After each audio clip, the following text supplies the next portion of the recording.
Frank has 8 men off, and Mario's totally crunched. Oh, Wow. ball game. It's over. World champion.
You got it. That's cool. Yeah, you got it. It automatically did that? Or? Good luck. Well, it happened to be on 12 already. Well, hello, everybody, and welcome back to Monte Carlo. We are deep into this tournament, and it is some serious, serious business going on here. I'm Phil Simborg from the Backgammon Learning Center and Backgammon Galaxy, who is the sponsor and running this event, thanks to Mark Olson and his team. Tonight, I'm going to bring you the finals of the undefeated bracket.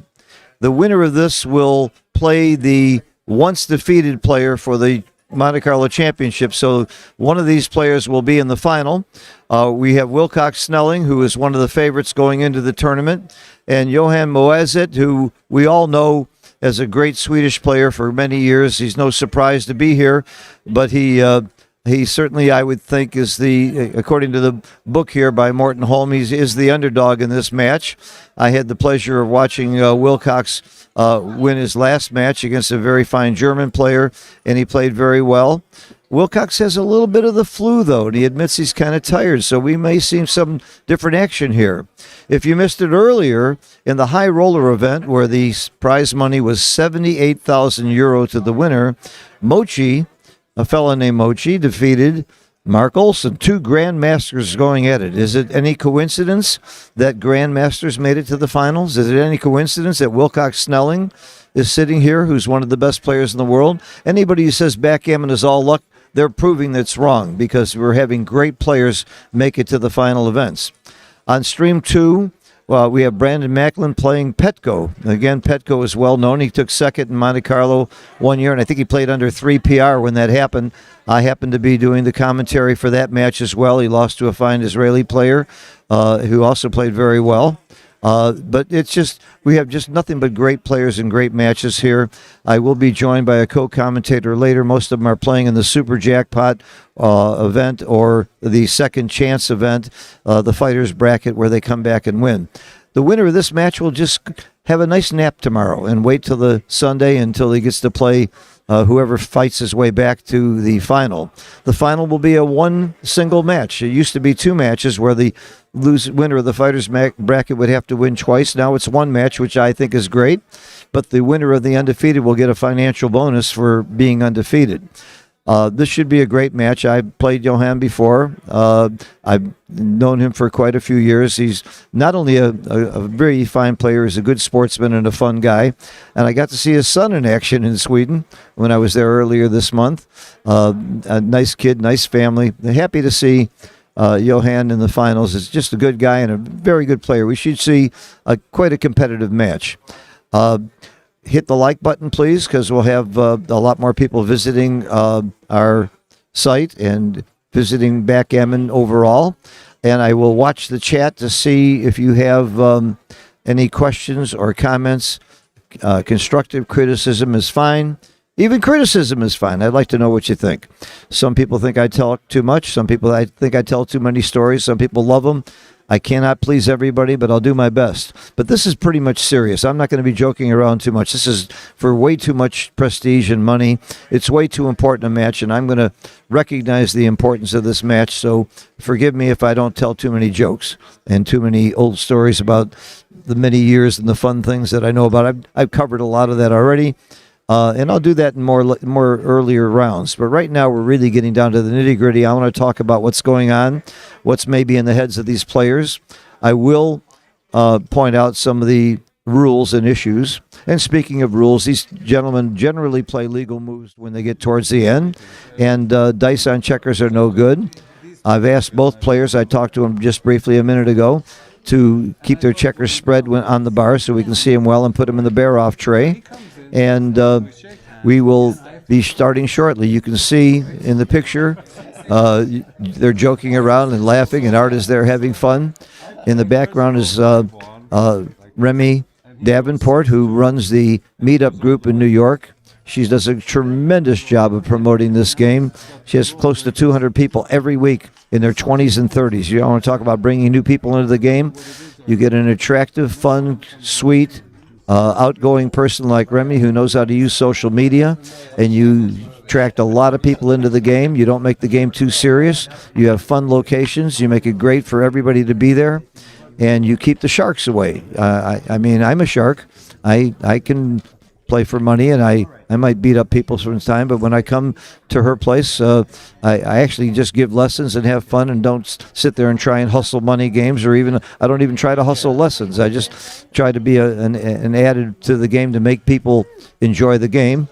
And every now and then she has a tournament, like once a month, and she makes sure that open level players and championship level players play in a separate division. Last time I was there, I met Victor Ashkenazi in the first round. So players like me and Victor, when we come, and we do want to support her and the backgammon scene in New York, and Victor is a great supporter of the scene as well.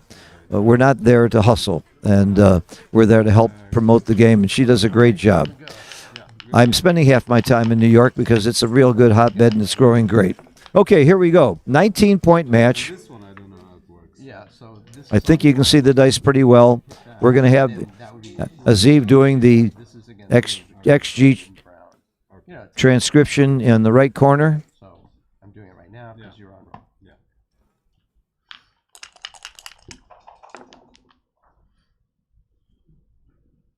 And then you just hit that. Yeah. They're using this, I forget what you call the clock, but you can buy it on Backgammon Galaxy. It's kind of a cool thing. You use your cell phone with an app and then just gravity makes it change back and forth, or maybe I think there's a gyroscope or something inside. Double fives is not a bad roll here. Making the ace point by default and making the 3 point is almost always right here. And it certainly is. Actually, is another play that comes close, making the 2 point. I don't know why. I know why, because you keep your 8 point. This is a close play. It's slightly wrong, but Will prefers it. Not a double with one checker back. 6-2 makes the bar or runs.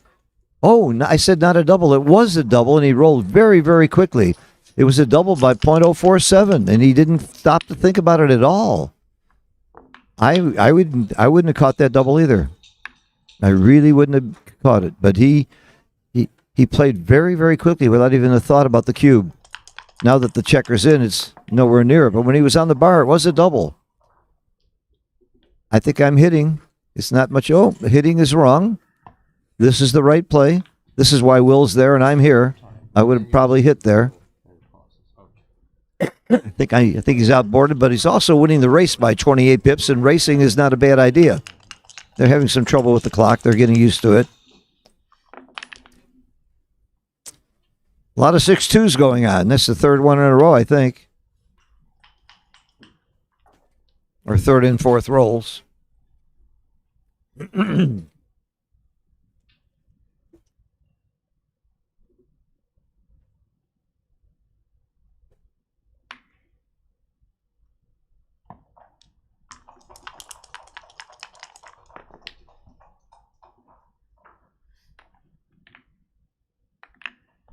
Yeah, that's a random number generator. You'll never see it in live play. Only online do they have goofy numbers like that. In live play, it's always perfectly random.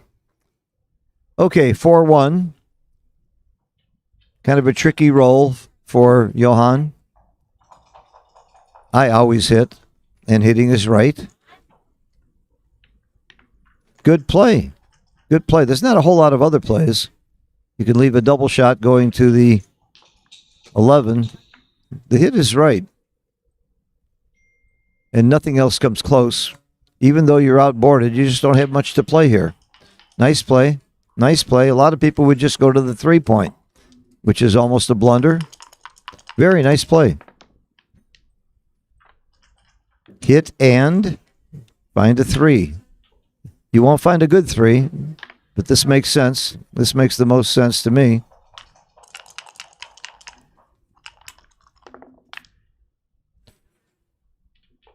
Beautiful roll, solidifying his position, even though he's down 28 pips. This is not an automatic structure for Will to just bring home. You can notice he's moving the back checkers because he's racing. He knows he's up a lot in the race. So that's his game plan. We have a saying in our Backgammon Learning Center where we have a lot of professional teachers: strategy trumps tactics. Your game plan, which would usually be racing, blocking, or hitting, or anchor game, that is more important in your thinking towards your checker plays than just which plays, which move checkers you make, whether you worry about duplication or making points. First, think about your game plan. That's a major, major part of the game. And basically, we got that from Paul McGrill. And speaking of Paul McGrill, you're looking at the X22 board, which you can buy on Backgammon Galaxy in honor of Paul McGrill. It's a beautiful board. Beautiful FM board.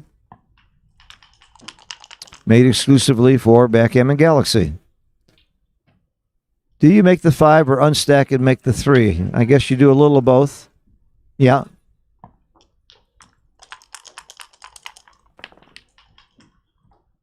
So when you're up 30 pips in the race, you want to race and you don't want to leave a shot. You don't want to get hit. So you make the 3-point here. But you do not volunteer the shot because Johan's board's too good. Slot the bar or come down. Doesn't really matter, I don't think. It's getting close to a double, though. If he can clear, that's a great roll. It clears clears the midpoint. A point cleared is a point not to be feared. And little funny sayings like that, I think, really help your game. Help you remember these things. This is a big double and a big take. Part of the reason is that even though it's tough to bring home, it's also tough to hold your position. Yes, he is doubling. That's absolutely correct. It's a very big take. Oh, look at that. It's a small double. No, plus makes it a good size double. It would be a blunder not to double and a big blunder to pass.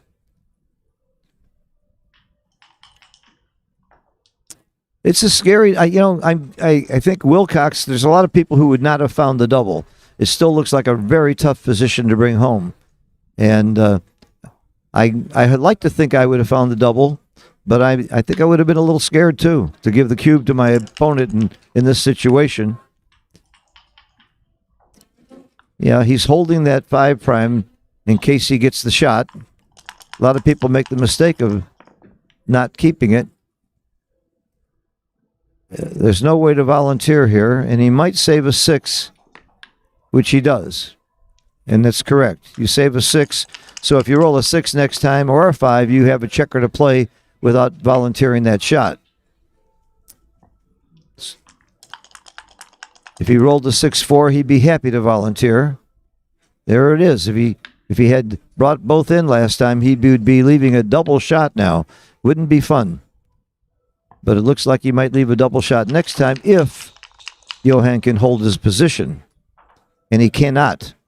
Now, he's not going to break the back. He's got to break from the front. This is clearly right. Oh, my goodness. It's right to leave that shot so he can get a double shot and risk the 2. And it would be a big mistake to move. He found it. Very nice play. He's proving what a player that he deserves to be here. We already know Will deserves to be here. That's no question. And he got the 2. He can hit and lift. And by the way, it's wrong. Oh, my goodness. It is wrong to hit and lift. because Johan doesn't have a lot of time. Now you count the return shots here: 6-6, 6 and 5-3, and 6 and 5-5. So it's actually wrong to hit and lift, and I would have done that automatically. It was right to play 8-2. Wow. And 6-3 is one of the return shots. He's punished for that mistake. It wasn't a big mistake, but it could be the mistake of the match already. Even this early, to have a 4-point swing is huge. Not to say that he might not have lost anyway, but also there's some gammons now. There are some gammons when you hit the second checker, and that's one of the problems with that play. If it doesn't work, you might get gammoned. Builders, make the 2-point. He maximizes builders. So we saw a very major key play by Will going wrong, and Johan playing beautifully here.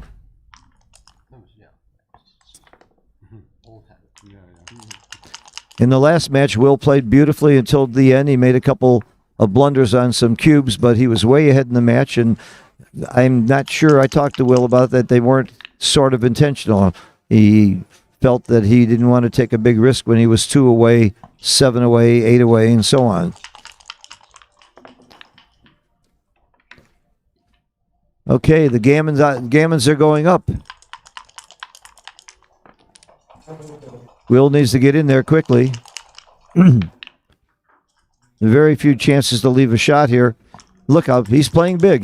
There are some risks to that, but risk and reward is what backgammon is all about. He took a slight risk of leaving a shot to get more checkers off for the gammon, and he's being rewarded. The gammon odds are going way up. Johan is playing under 3 PR, and Will is being hit a little bit because of that major error. Looks like he's got to get off this gammon, though. Not get hurt too much. 2 crossovers. See, 1 crossover. Crossovers are a key element of getting off the gammon. Get your checkers across to the next quadrant.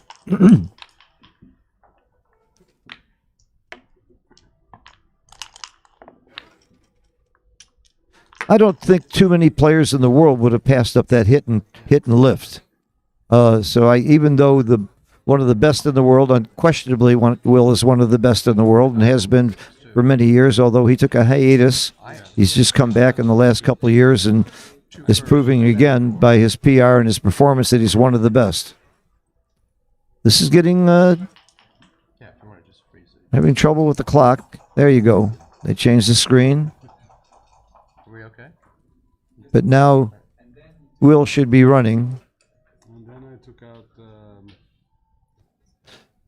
This is not the last match. Whoever wins this match will have to win one more match against the fighters bracket winner, and whoever loses this match goes into the end of the fighters bracket and has a good chance to come back and play again.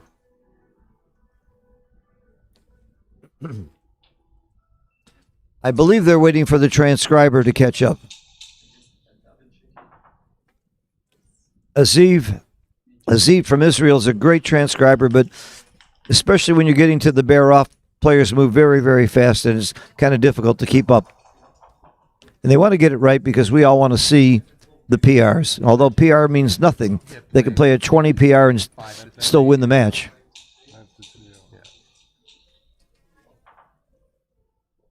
I don't know why I did that. I should have done something else. I rolled. Yeah, 6-5, then I had 6-2. Why don't they play this match tomorrow? That's a good question. It's almost always been the winner of the Undefeated gets a day to rest. That's his reward. He gets to tour Monte Carlo or take a nap in the pool. I remember last year, Frank Frigo was the Undefeated winner, and he and I spent quite a bit of time in the pool just talking and relaxing and no pressure at all. He had a whole day till the final match. He got to play Mario Cool, who played great throughout the entire tournament. that's the end of this game. No gammon. Yeah. And my hat's off to Mario Cool for playing at very low PRs the whole time. This, if you don't mind. All right, sure. Made it to the finals last year. Too heavy, and it's I a don't bit have any too. problem. I try to keep my fingers so they don't fall out. They're having some fun. Johan's got a great Okay. outgoing personality, lots of fun. Okay, yeah. I would change the scoreboard. If they don't, I'm going to run in there real quick and make sure they do it. I've been here for a while. Scoreboard, please. Tara, if you're listening. Tara Mendocino. Well, Scoreboard, the score should be 2-0 in favor of Johan. If history is any gives us any clue. They got it. 0, right? They got it. Okay. I never forget when I win to change the score or to mark the score. My wrist is thanking me. Or thanking No, you. already now.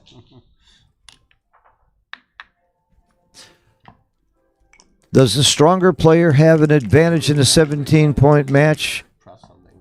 It was a fake. It's versus a 7-point match. Yes, the longer the match, the more it favors the stronger player. In a short match, let's say that I'm playing Mochi, who's much better than me. In a 5-point match, he's probably a 55-45 favorite at the most. And in a long match, he's probably a 70-30 favorite. So definitely the longer match favors the better player. Okay. Huge racing lead. Fairly easy to bring home.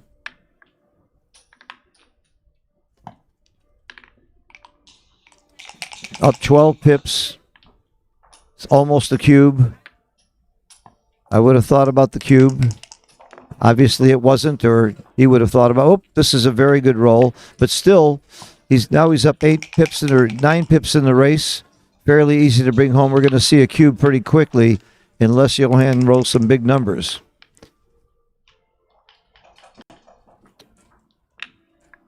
According to Grant Hoffman's formula, all Will needs to be is up about 15% in the race. But he's only up 3 pips now. This is going to help. And he's playing from the rear because that's the point he wants to clear.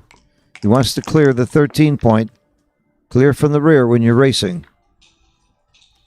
Race is still too close for a cube. Anytime your opponent's on the 4, 5, or 7 point, the race is the major consideration. Will's not supposed to give up any of his outfield points because they're landing places for the race. He doesn't care what his board's going to look like. And I suspect, clearing the 9 point is very close. It wouldn't occur to me. I would keep all those points.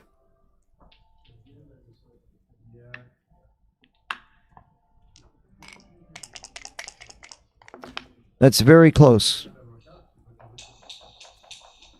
So when you're holding the 18 and 13 points, usually you should be giving up the 13 point rather than dump checkers, and that's exactly what Johan did.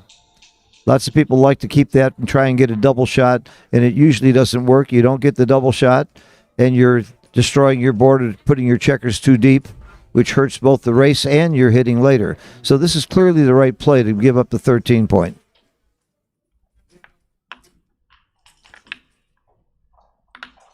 And it's better. That's a better play to make the point in case you get lucky and get a shot.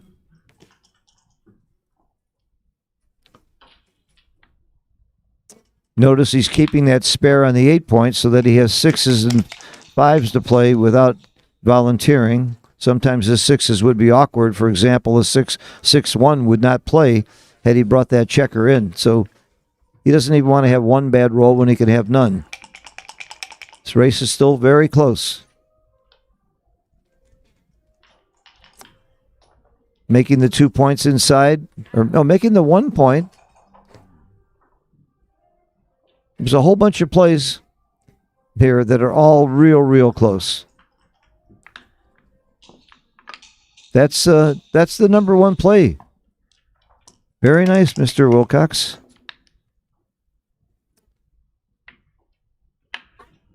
This race is very close, even though it looks like White's way ahead because he's got all of his checkers on near his side of the board, but it's close. You just don't want to break your board and waste too much because you might get a shot too. But look at this. You do clear the 6 point. Will's play is wrong. It's not terrible, but it's wrong. These are hard plays for anybody. Double fours, nicely blocked, but still a lot of pips. Is he going to save a 6? I would, and he does. And it's right. Okay. Now we're getting really tricky, and ones are not good for Will. That's not the rolls he wants.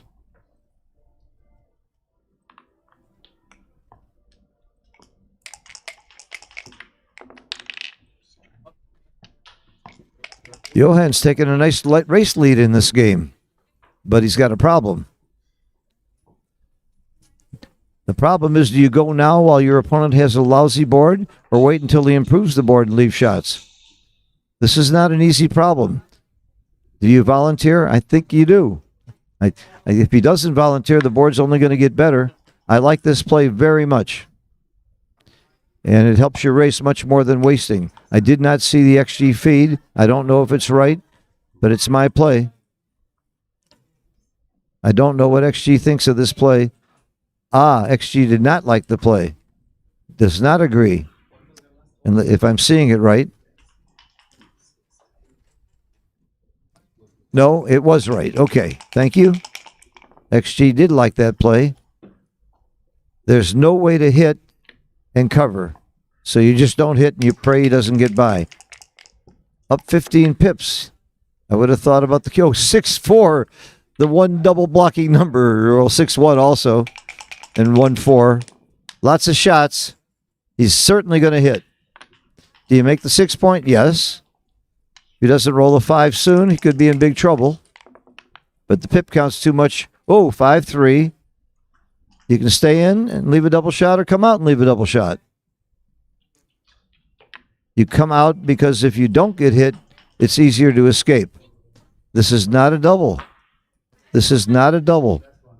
Because even if you hit, he might roll a 5 30% of the time, and it'll bite you. Why didn't you double, Will? If you'd known he was going to roll a double 5, he would have doubled. But he still hasn't won. He could come in now, and the game is over if he doesn't. Goodbye. Goodbye. Big, great sequence for Will. 2-1. Close match, but look at the PRs. How many people would bet that Johan's going to outplay Wilcox?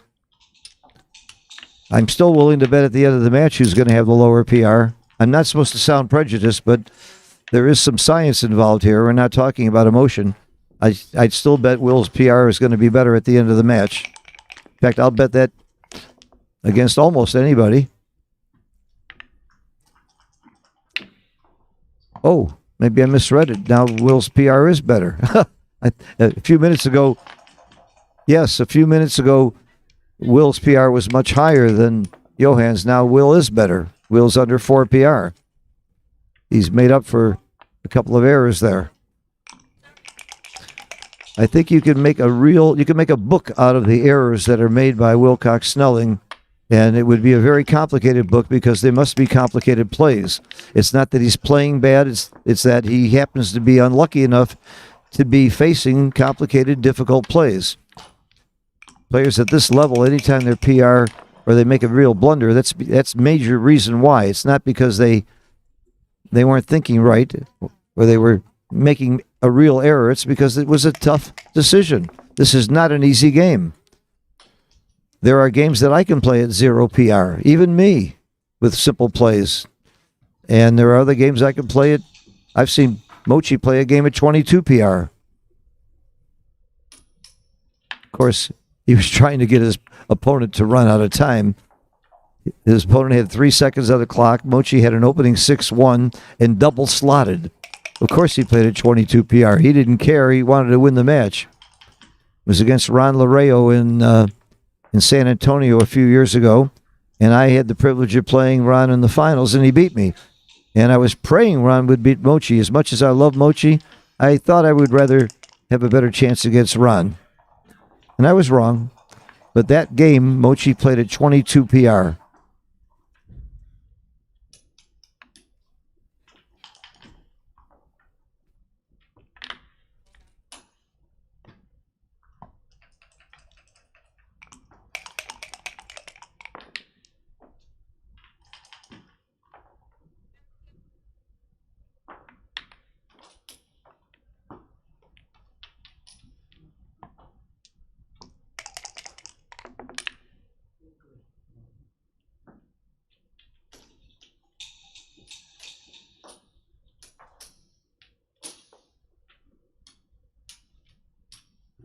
I like making the second point.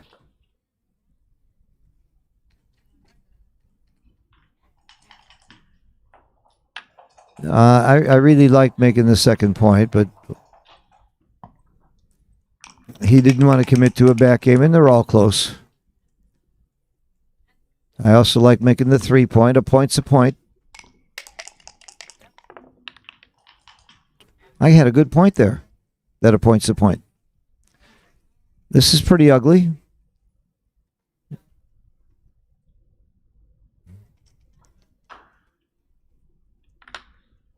Oh, 3-2. I thought he had a 3-1. 3-2 is not ugly at all. It's simple. Make a point. Point's a point. I'll quit saying that. I know it's irritating.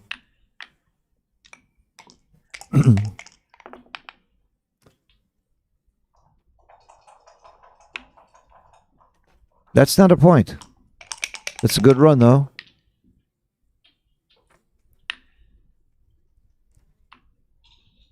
The race is always a factor, and Will is way up in this race, so that's why he's not volunteering shots and doing slotting and fancy things with his checkers. Even though he's got 2 checkers back on the 4 point, it shouldn't be that hard to escape him. He's bound to roll doubles sometime in the next 15 rolls. So he's just holding his position, waiting to get out of there.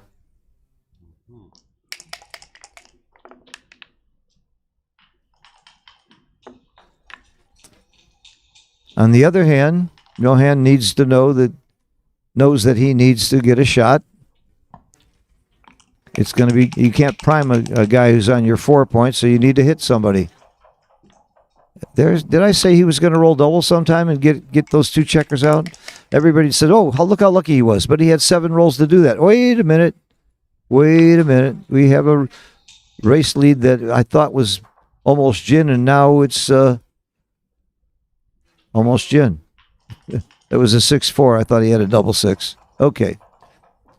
Big race lead and a big take quickly by Johan. He's got a lot of confidence. He's playing with great confidence. Clear a point.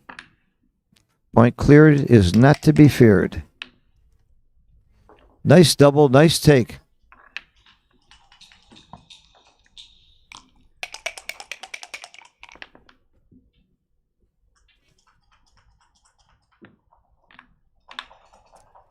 This is the right play. How many people would make that play?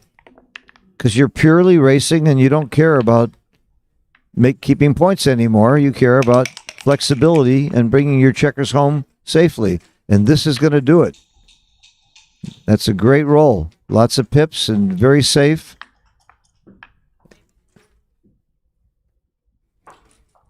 Eight to 4 twice is right. But I wouldn't have done it.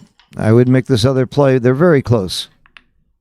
8 to 4 is right, and I would have missed this play. But .015, I'm not embarrassed about missing that play. So unless he leaves a shot, unless Will leaves a shot, he can pretty well guarantee a win here. He just wants to clear points. He wants to avoid 1s and 4s. In my mind, I think, okay, if I don't have a 1 or 4, I quickly move those back checkers. And I have a 1 or a 4, so I don't. But I know ahead of time, if I don't see a 1 or a 4, I'm grabbing those checkers on the 9 point and just quickly moving them in.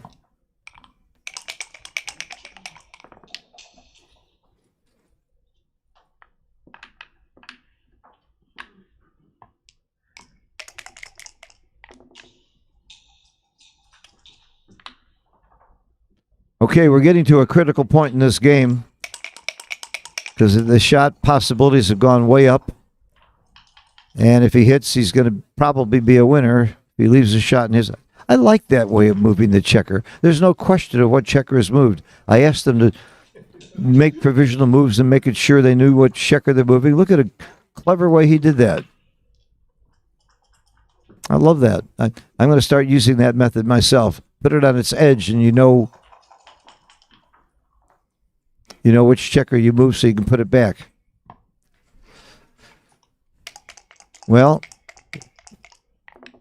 Johan's running out of time, and he doesn't want huge rolls like this, but he's supposed to go with one checker because you don't want to crash your board, and it's not too dangerous to lead because of Will's blot on the 4-point. The big roll here, very big roll here, and he's got two choices. You'd hit and cover. If the race was close, you'd hit and cover. It's not close, so you'd be tempted to clear the 6-point, and clearing the 6-point is right. But look at the difference. .0 is that? Oh, that's 092. It's a blunder. This is a blunder. Oh, Will. This is not what I would expect from you. Got away with it. Clear the 6, or do you take it right off the 5? It's right to clear the 6. For one thing, when you clear the 6, your opponent can roll a 6, and you'll never leave another shot. So you always take that into account when you are thinking about repeaters. You never have any repeaters if your opponent comes in on top of you. Now he can leave a shot with 6-1 and 5-1, which he wouldn't have had the other way if he had come in on the 6. However, he did roll a 5, so he would have been on the bar. Okay. If this, if that.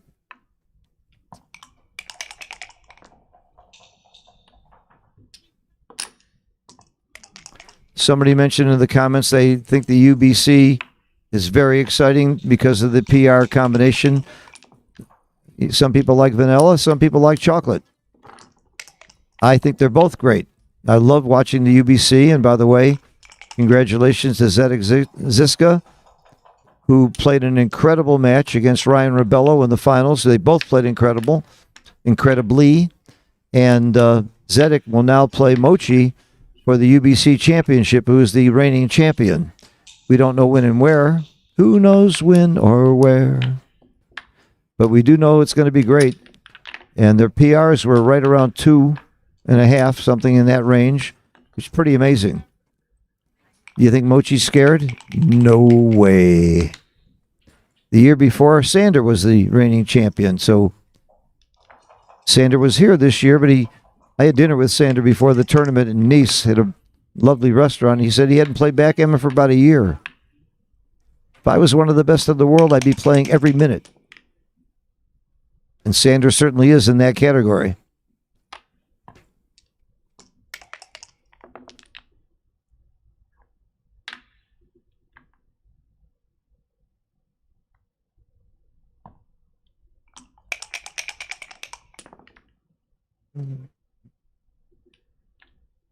Simple play, clear and obvious play. 4-2, anchor, the golden point. Come up with the second checker only because everything else is ugly. You don't want to stack the 6-point. And, this play is right. This play is very good. Not likely to get hit too much. It's good flexibility.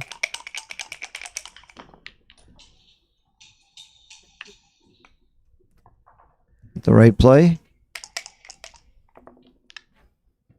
7 is a hitter. Oh, I'm sorry. Wrong guy run roll. I got mixed up on the roll there. Which shouldn't happen until there's a baffle box. 6-2 is a blotter. In the right play, again because of the race, you just run. No. You're way up in the race. You just run. Run that back checker out to the 13. Wow, Will. A double blunder for Wilcox. That's not what I expected to see or anybody expects to see from Wilcox. He's made a few blunders this game. He's not playing his usual 2 PR. And sometimes he plays under 2 PR.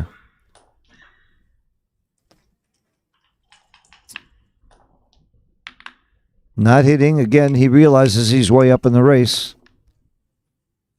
So why leave shots? However, you do have to get those back checkers out too. Will's made a couple of big blunder checker plays that surprised me. Of course, I'm shocked and surprised anytime he makes a mistake because he plays near perfectly all the time.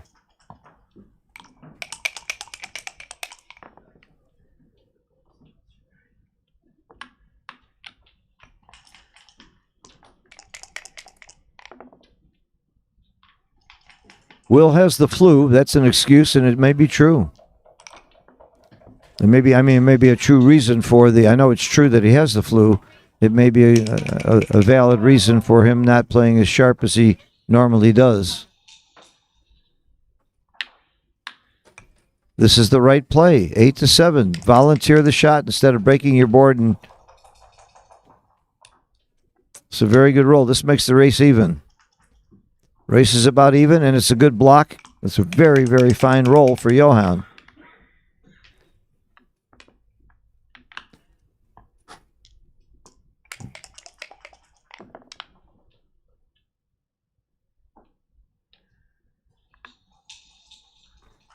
That's the right play, 13-8. You'd rather stack your checkers on the 8 than the 6. You get more flexibility for rolling 5s and 6s. Double 4 is a good racing number, but you're still a little stuck back there on the 4 point. Not much to do here. That's the play. Will's looking for double 5s. 6-4, he can't move him, can't run. It's forced. Got a close race? No. Not close. 20 pips. 11 pips. 6-3. Yeah, that's the 3, not the 6. He ain't going to move that 6. He might move it 3. And it's not a bad play. Not a bad play. It's not the best, but it's close. You know that you need a 9 before you roll. If you don't, you're not playing the game right. Say to yourself, give me a 9. Why? Because if you channel the dice, it always works. Well, sometimes it works. But you don't miss the shot if you remember that a 9 hits, if you know ahead of time. This one, you just come in. It's a close race, but difficult for... By the way, even in a close race, you can double your opponent on the 4 point after his board is crashed. And this is not quite crashed yet. He has to have a 4 point board. And even if you're losing the race, if you have shot equity, you can give the cube. He's getting close to that point. As you can see, the double would only be a 4% error. If Will had one fewer point in his board, actually even down in the race, Johan could double here. Now, am I a genius? Hell no. It's a reference position. It's by studying these positions and remembering them that I know when it's a double and when it isn't, so do they. You want to learn about reference positions, spend a week with Michi like I did down in Jamaica about a month ago. He showed me some reference positions that I didn't think anybody in the world would know.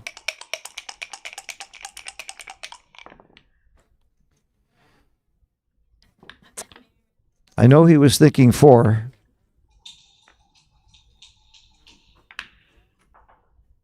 Now, if you break that point, you could get doubled. This is right. This is right because this, I think, stops the double or makes it real close. Oh, it is a double. I said real close, 0.017. 0.016. This is borderline double and a huge take, and mainly a take for the race. And whether you double or not is just really... You can flip a coin, and you can be right either way. I don't mind him rolling here. A lot of people say, oh, I'm playing Wilcox-Snelling. I'm going to double. You can't move that legally. That's an illegal play. Oh, it was legal. Okay. Wilcox is going to break another point, and he certainly will be doubled next roll if Johan's sharp here.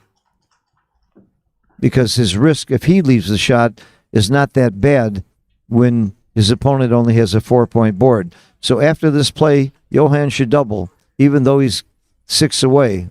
In my opinion, which could be wrong.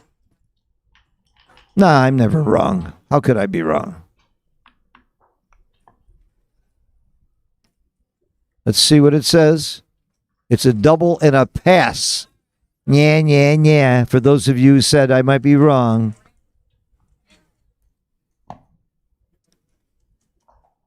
Does Wilcox know that this is a pass?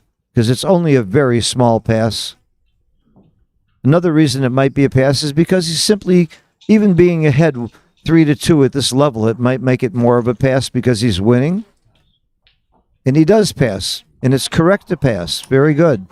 But wouldn't be much of an error to take. So, again, I call this perfectly, not because I'm a genius, just because I got a reasonable memory, and I put the time in to study these positions. Because if you don't study them and learn them as references, how the hell can you get it right?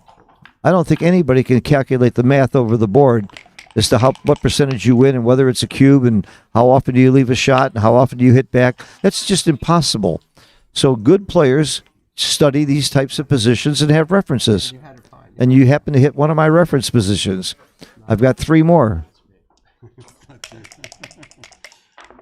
You're breaking up with me? Matt Congeyer, take from the 20 point, but not the 21. Good point. And I knew that. But it was still a double.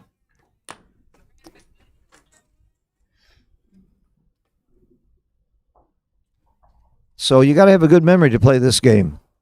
I said the other day, I have the memory of an elephant. I saw an elephant last week.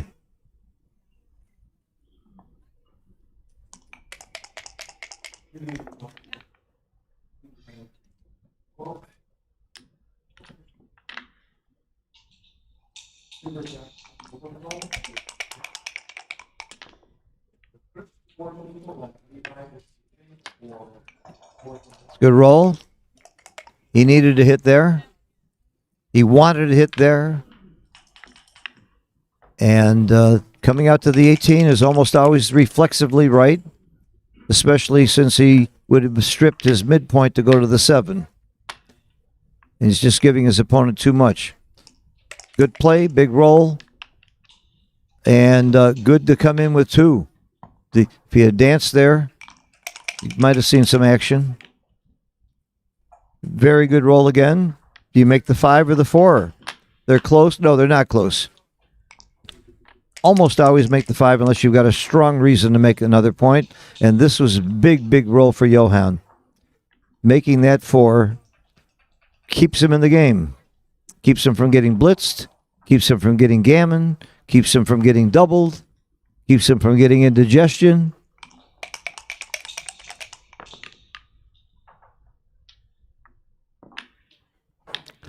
Coming up is great. Not that many pointing numbers. Double 5 and 5-3. 5-1 he's going to hit, though. He's not going to hit. I would have hit reflexively, which you shouldn't do anything reflexively, but I was hitting, and Johan's certainly proving he's better than me. I knew that already. I played Johan. I know how good he is. I would have hit. Wasn't a big error to hit, by the way, but it was wrong. He should have hit. He should have hit. What does he know? It's so boring to make the right play. It's much more exciting to win the way I do. Okay, we're looking at a close no double. And again, I don't double because there's 5 checkers on the midpoint. I use the rule of 4, and I never double until there's 4 checkers on the midpoint on the 13 point, because with 5 checkers, it's very hard to lose your market. It's almost always a take here, even down 24 pips. So I think this is a double take. He's up 15% of the race. My book says double take, and it's right. It's very, very small double, however. I thought it would be a bigger double than that. Easy take. You almost never get gammoned here. Look, gammons are under 3%, and you get lucky and win once in a while. So you lose 2 points instead of 1. My motto when I'm in the chouette and playing for money is I'm very, very happy to take cubes where I have very few gammons, even if the winning chances aren't that much, because I'm only giving up 1 more point and I might be able to keep the box. How much money has been lost over the years by people who want to keep the box? Probably the biggest mistake you can make is, I'll take for the box. Famous last words. That's how people go broke. In fact, I know a guy that did.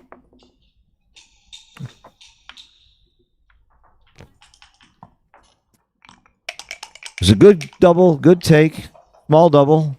6-4 plays well. Now he can't hold his midpoint, and he can't stay with 1 because there's no blots in the inner board. Does he break his board? No. Does he go from the midpoint? Yes, he does break his board. Makes the 1 point. I would have been tempted to bring 2 down, which was the second best play, but not good. Would not be a great play, and I think I would have done that.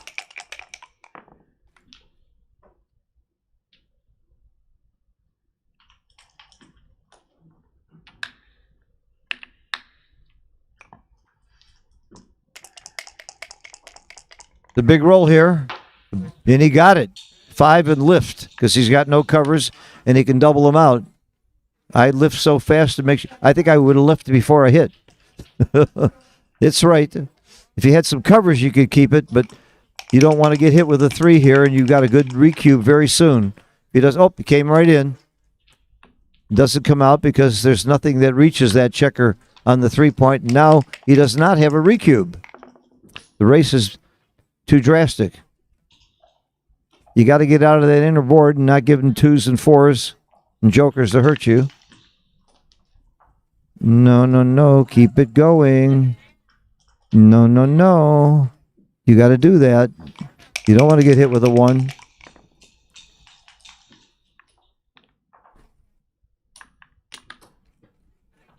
This is not bad. This is fine. 0.07 is nothing. He's saving a 6 outside. That would have been my play. 6-2 is a good roll. Any roll that doesn't leave a direct. Oh, I'm sorry. It's a 4-2.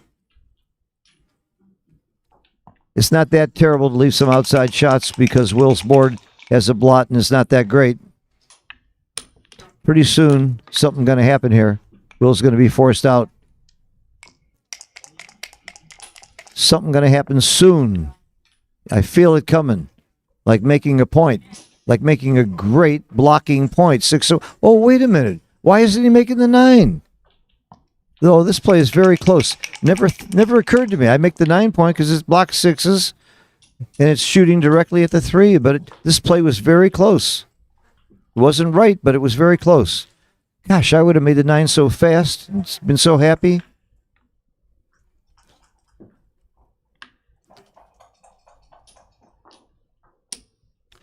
Oh, it's right to come out big time because now you can get hit inside. Whoa, he missed that play.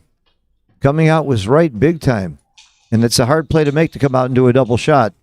But it was right. Lots of people would miss that play. Nowhere near a redouble. But if he rolls a 1, he's going to hit loose. And he does. And he brings a 3. I'm not sure which 3. It's very close whether you play to the 11 or the 10. Not a big deal. But Wilcox missed that play. Coming out. Okay, that gives you 8s and 10s to cover. 1s and 2s to lift. Getting hit here is not the worst thing in the world. You'd rather not get hit, but okay. Now, do you redouble? This is a question. With all those covers, it's a redouble and a pass. Very, very quickly. Big redouble, big pass. That was a very, very, very well-played game by Johan. And I'm very impressed. I'm more impressed with this play all the time. I'm surprised a little bit by Wilcox not playing as well as he normally does. It could be those particular checker plays. It could be the flu. On a bad day, Wilcox can still beat anybody. On his worst day, he can kill anybody. Oh, he's playing at 3.4. How many people in the world would like that PR? It's not embarrassing at all. And I hope I don't sound too negative, but Will has 4 checker blunders, which is, in this early match, is pretty unusual for Will. And he made him fairly fast. He is playing at a pretty fast pace.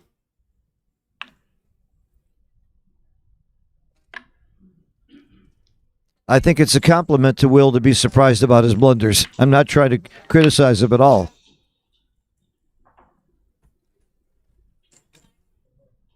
Look at Johan. You can see Johan in the screen there. He is so relaxed. He's so cool. I wish I could be. I've been in many finals. Not many, but enough finals.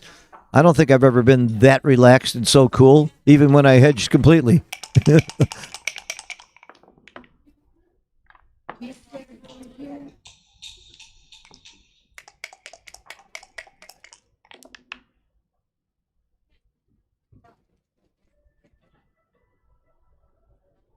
Not a double. Not a double. That checker on the ace point kept it from the double. Okay, let's see here.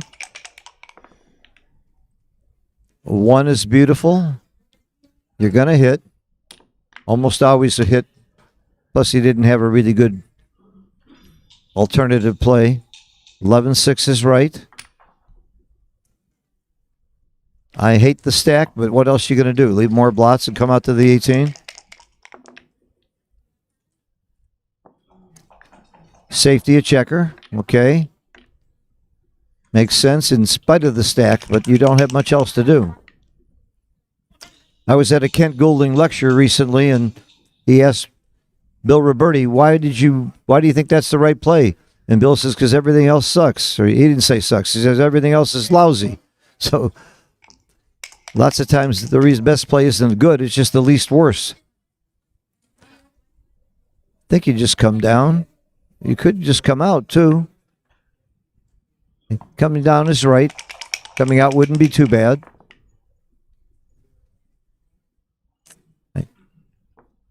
That's the 3 and the 5 down.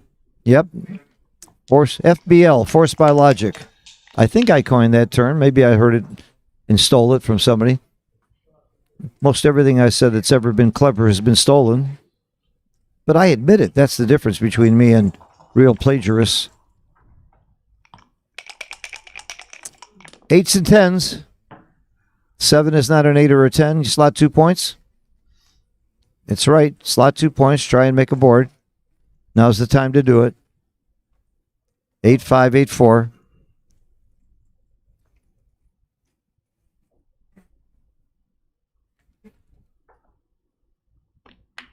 He's got another idea. It's the wrong idea, but it's not terrible. You're coming under attack way too much, leaving a blot on your board. You're inviting the attack with this play. And Will, no harm in looking at it. Now slot the other point, Will.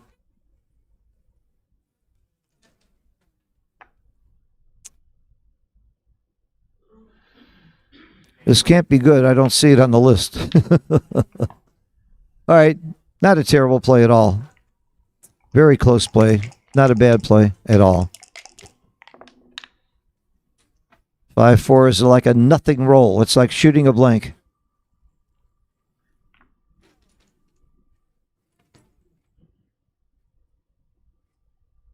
$13-4 is not the idea here. It's on the list, but way down there.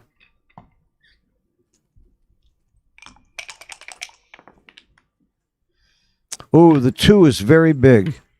Making the 5 point wasn't that big right now, but making the 20 point was.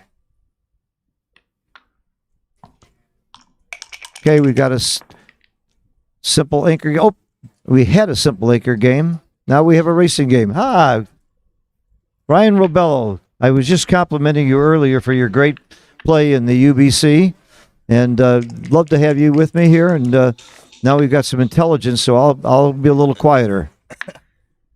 Well, it looks like it's 5-3. Johann's ahead. Is it Johan or Johan? Johan. Johan. Mm-hmm. You know him well? You know Johan well at all? I won't say well, but I know him for many years and play with him sometimes, and I admire him and like him as a person, and now I'm getting great respect for him as a player. Okay, so Will's going to be ahead by some 7 pips.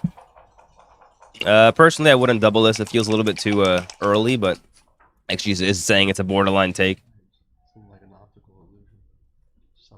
Johan is a grandmaster, apparently, says Thomas Tenland. What does Thomas Tenland know, and why the hell aren't you here, Thomas?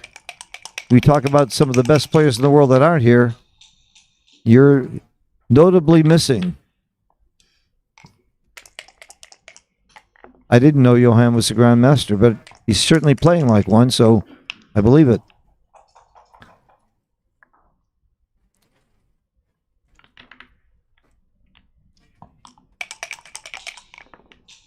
Okay, Will rolls 2-1, not really the best.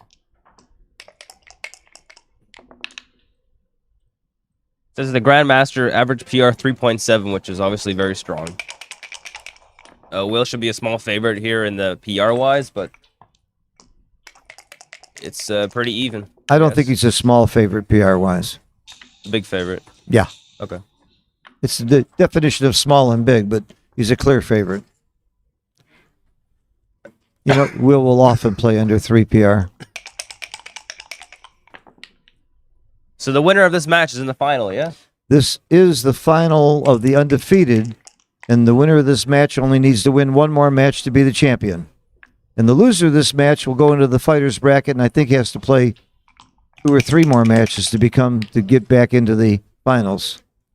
So even if you lose your match, you're not out by any means at all.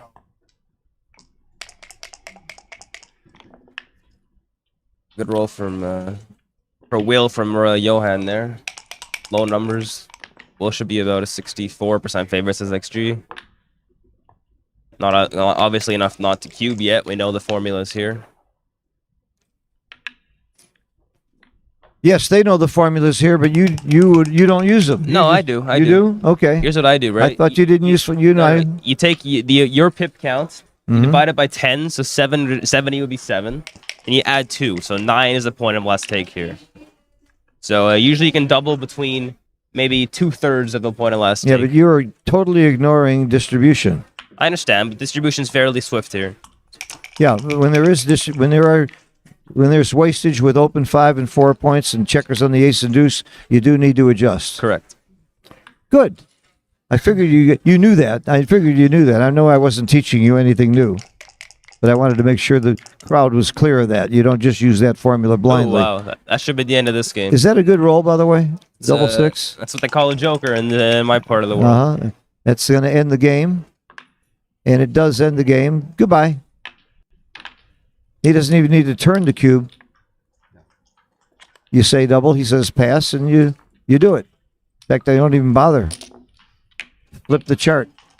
All right, Johan's fighting out to the lead, and look, he's playing very well. He's earned it. Yep. There's been some checker play blunders by Will made quickly that are really surprising. He's had, 4 checker play blunders so far, and Johan's had 1 cube blunder, and that's it. 6-2 hits the outside. Great shot. 4-3. I make the 18 point here. Yeah, there's no reason to go for that hit and I leave 4 blods kicking around. It's a play you have to know, but once you see it, you realize the 18 point is better. But obviously, after double 6, he's very happy you went for the hit. Very happy. 2-1, that should make the bar point. Yeah, if he had 2 up, you might think about other fancy things, but with 1 checker up, you make that bar. 5-2 now. Should just step up twice with both guys. You're trying to escape in the back.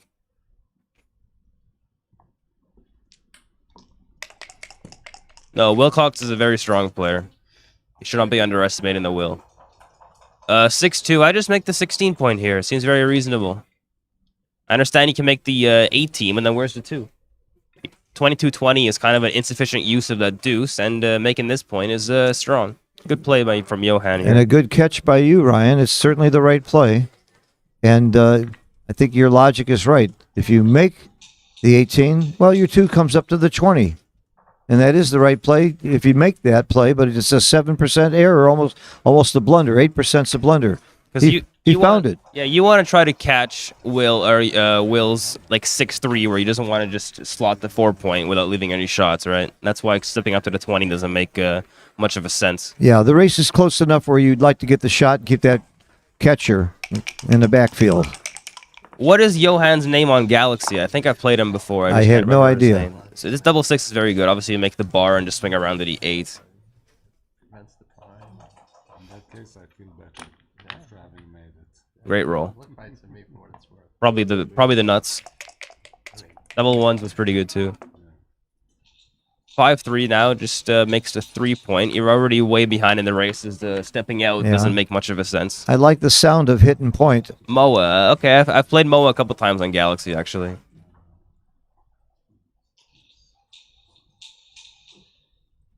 Making the point is far better, as Ryan pointed out. If you're winning the race, he might do this. He might make the racing play. I love the sound and feel of hit and point. Very rarely that's wrong, the hit and point the guy. 4-3 is not good. So where's your best duplication? Slot the 5. Yeah. That's the point you want to make. Put the checkers where you want to make them. You thought about duplication, and I also thought about where do you want your checkers. And you're going to get hit there anyway, but still it's the right play. Yeah, you have to hit. You have to take the advantage in the race. Come in with a 4, and he's hitting. What- that's a great what roll. that is. What Make do you the do? 5 point. What do you do with the last ace? I don't though? care. I'm so happy. I just don't care. 23 is the best here. That's what I would. That's what I would. Yeah, because play. you're Just double try- shooting at that Exactly. blot. Double shooting at the blot, escaping from the back with Yeah. 6s. Most people are tempted to play 8-7.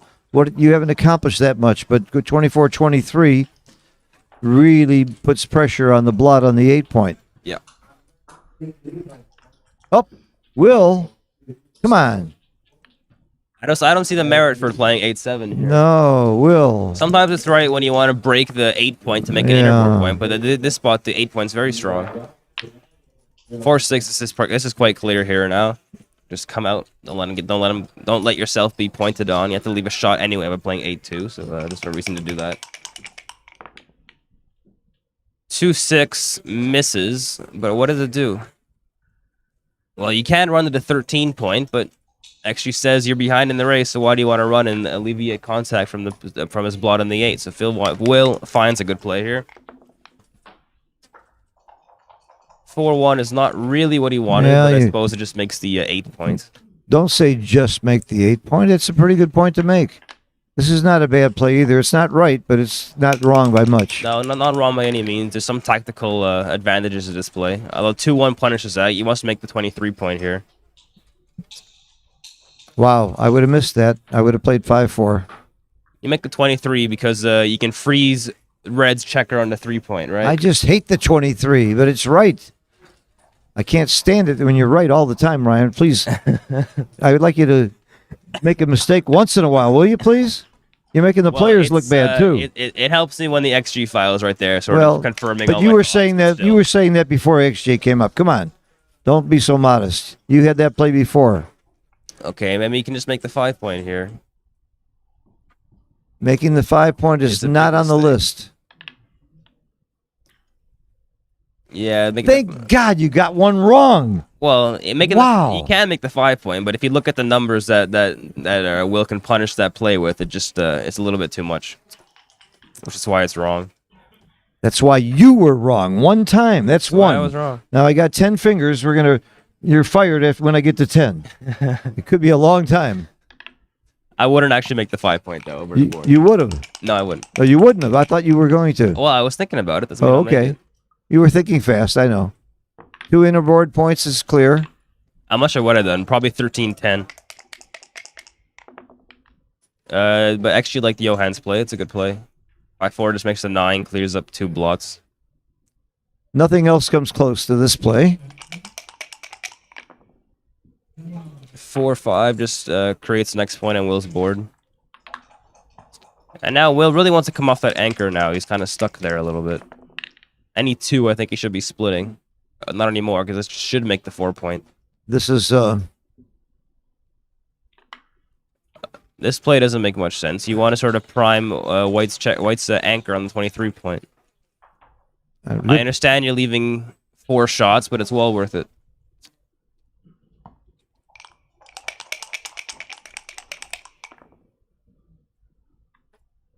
(3-1). forced by logic. Oh, yeah. I was thinking Everything maybe he else wants is to too split. dangerous. See, No, no way. but split was clearly the right play by 100. Really? Yes. I never would have split there. Wow.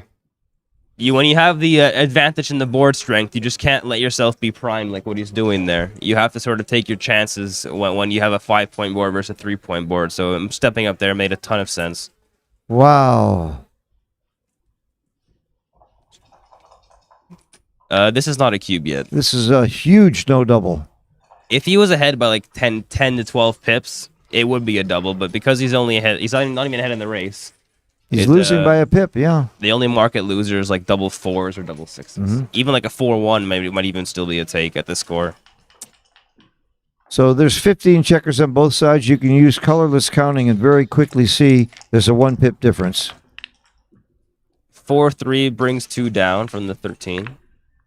Leaves Will a 3-5 6-5 and a 6-2. That's 4 numbers out of 36. 1 out of 18. No, 1 out of 9 times.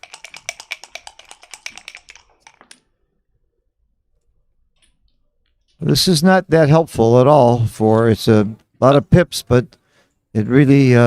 Yeah, this might be a double now, actually. is Even really- though you lost more in the race, Yeah, suddenly you're getting primed much more often. getting right? stuck on that 2-point. It's all because you decided it was right to make the 2-point. You talked him into it, and now he's stuck there, and he's going to lose this game because of you.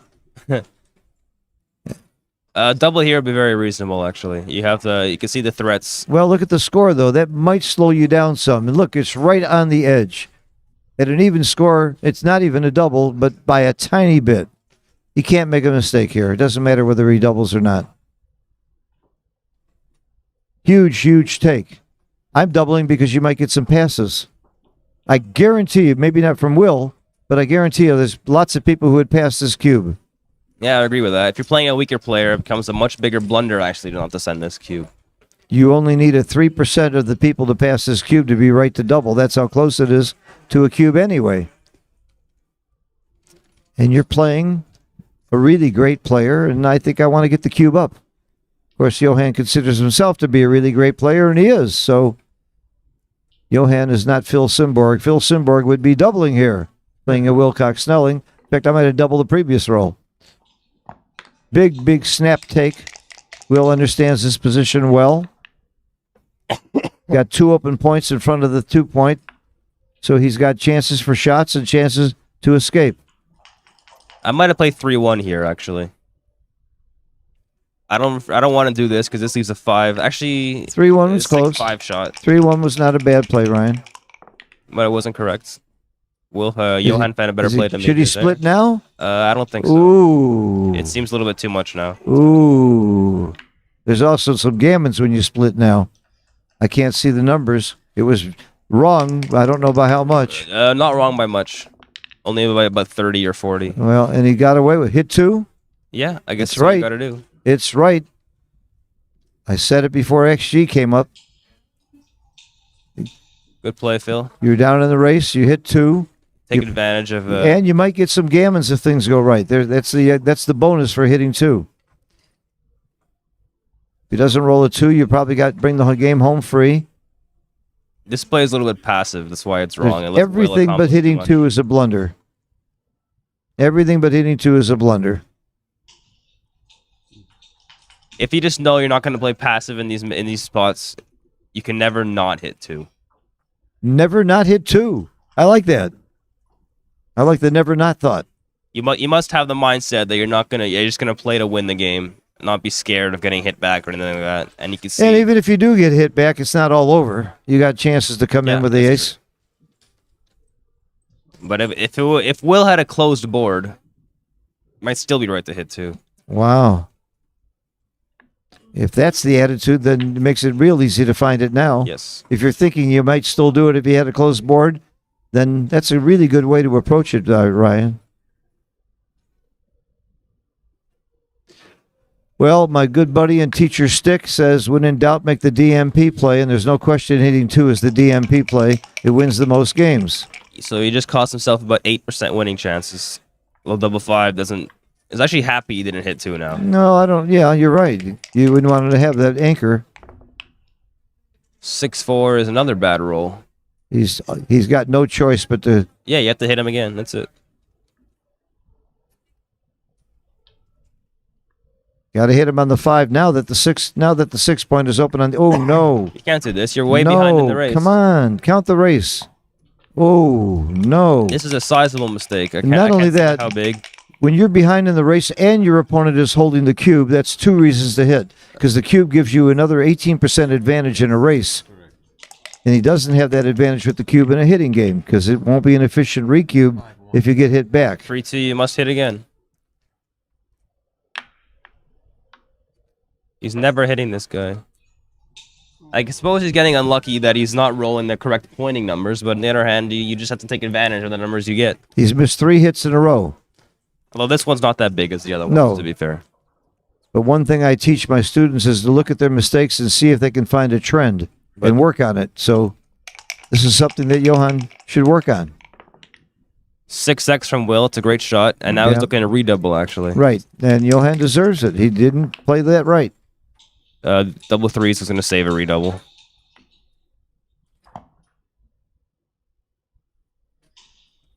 Well, that plus the crossovers stops the redouble.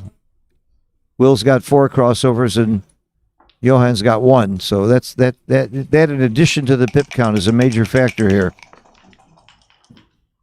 5-4, I guess, just brings 2 down. Seems fine.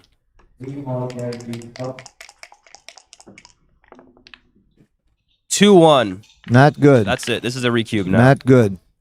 It is a redouble and a pass. The pass is not so easy to find, but 12 pips is too much. It's a blunder to take. I don't think it's so hard to find. There's plenty of formulas for this. Yeah. You can use EPC here. You can use You just Keith do count. 5 divided by 10 plus 2. Add maybe another 2 pips for wastage, but it's still not enough. I don't add 2 pips for wastage here. I had more than that. I had 4 pips for the ace point, 2 pips for the 2 point, and 1 pip wastage for the open 6 point, It's according still to not Keith and Trice. It's still not enough. I mean, that makes it worse for White. I mean, White's got all the wastage. Theoretically, if we don't know these formulas, you could just look at it, say, Will's clearly a huge favorite in this position. I don't want to take a 4 cube. And Yeah, let but him you should take learn the lead in formulas because if you're wrong, you can blame somebody else, the guy who made the formula. Don't you want to have somebody to blame? Come Yeah, on. Now kind you can only blame yourself. I like to have somebody to blame.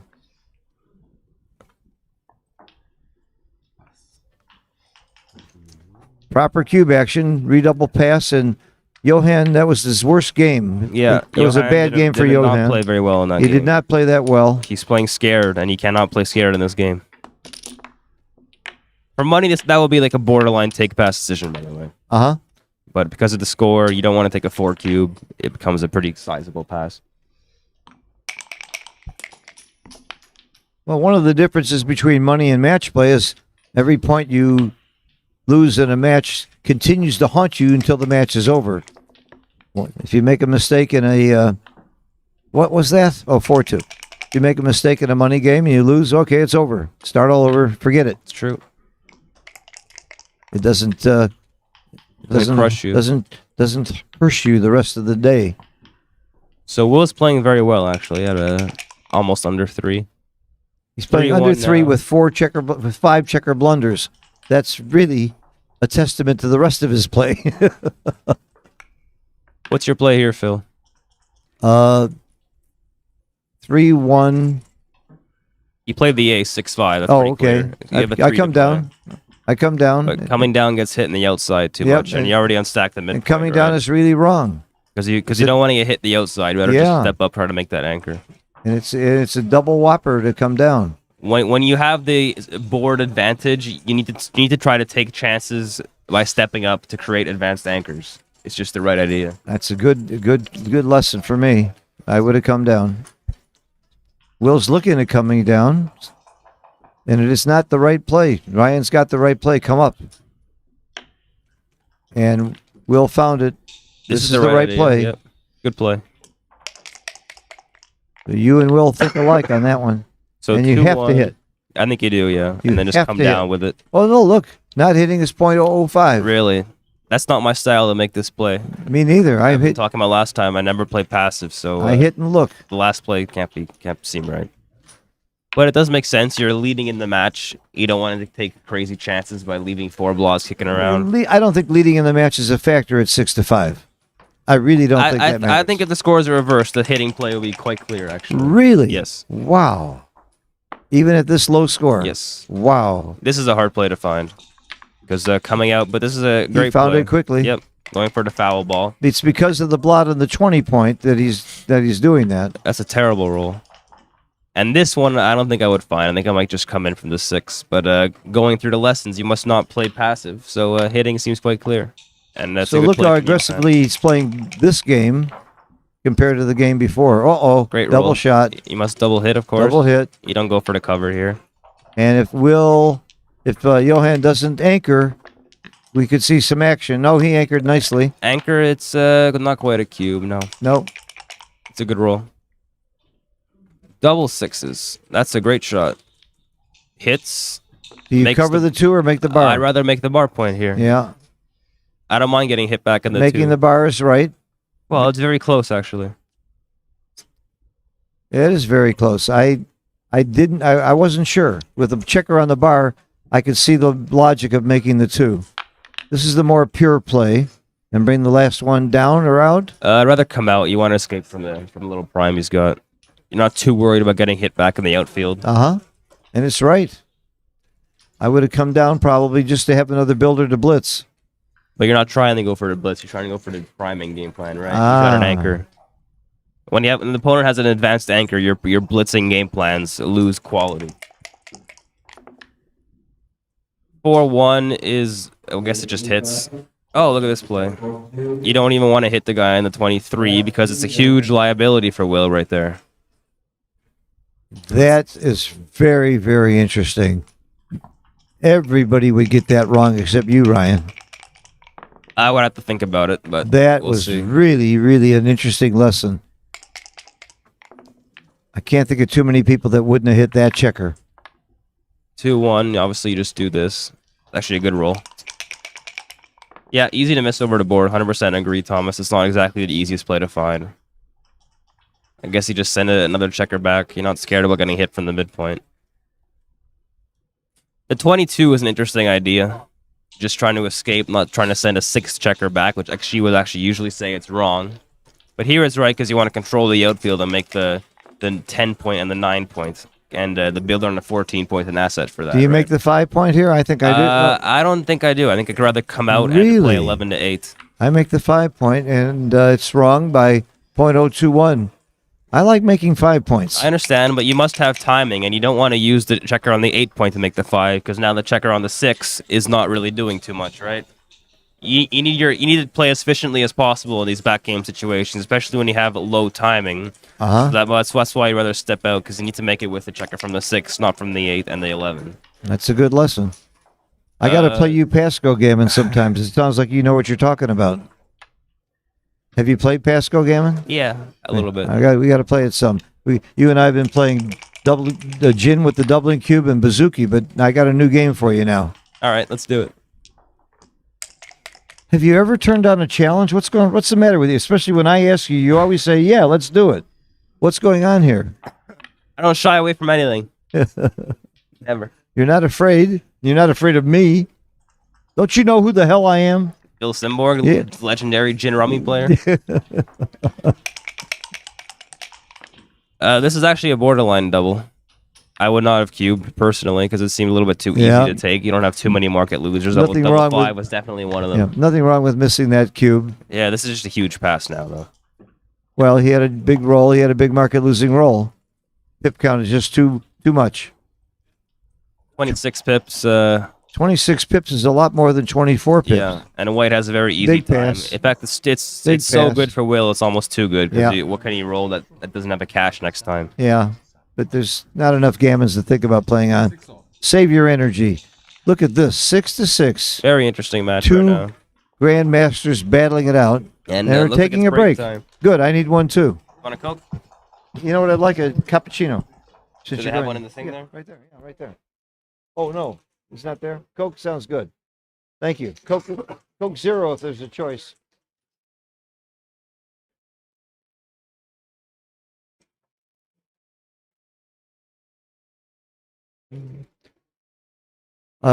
Great close match by two great close players.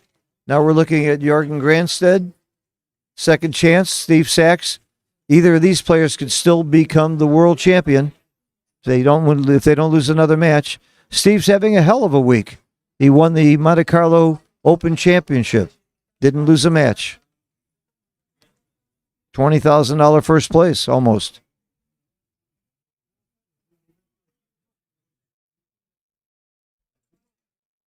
I'm enjoying this match, Johan. Are you? Is having as much fun as I am? You look so relaxed. I'm having fun. I'm seeing really good play too. Really, really well played by both of you. It's not showing the PR right now, but you're both very low and close. I don't know exactly. But I felt that the game prior to this one, You missed 3 hits. You missed 3 hits. should have hit. 3 times. But the last one wasn't big. But the first 2 hits were a must. The 3-1 there. I should have hit. You should have hit every time. You were playing too passively.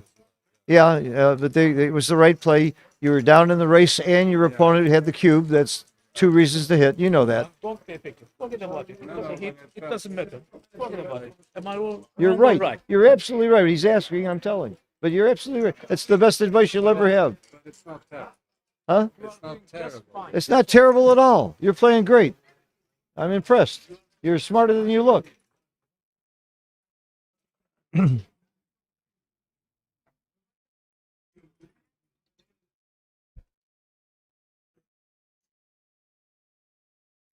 got a close match between Stax and Granstead. Granstead lost a heartbreaker to Stax's buddy Joe Russell at DMP.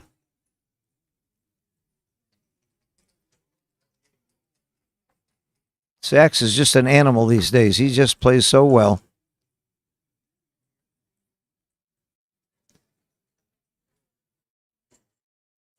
So somebody says we're speaking about the game. I absolutely would not have done that a few years ago, but now they've changed the rules. The players actually go look at the XG feed between games, and they're allowed to do that here in Monte Carlo.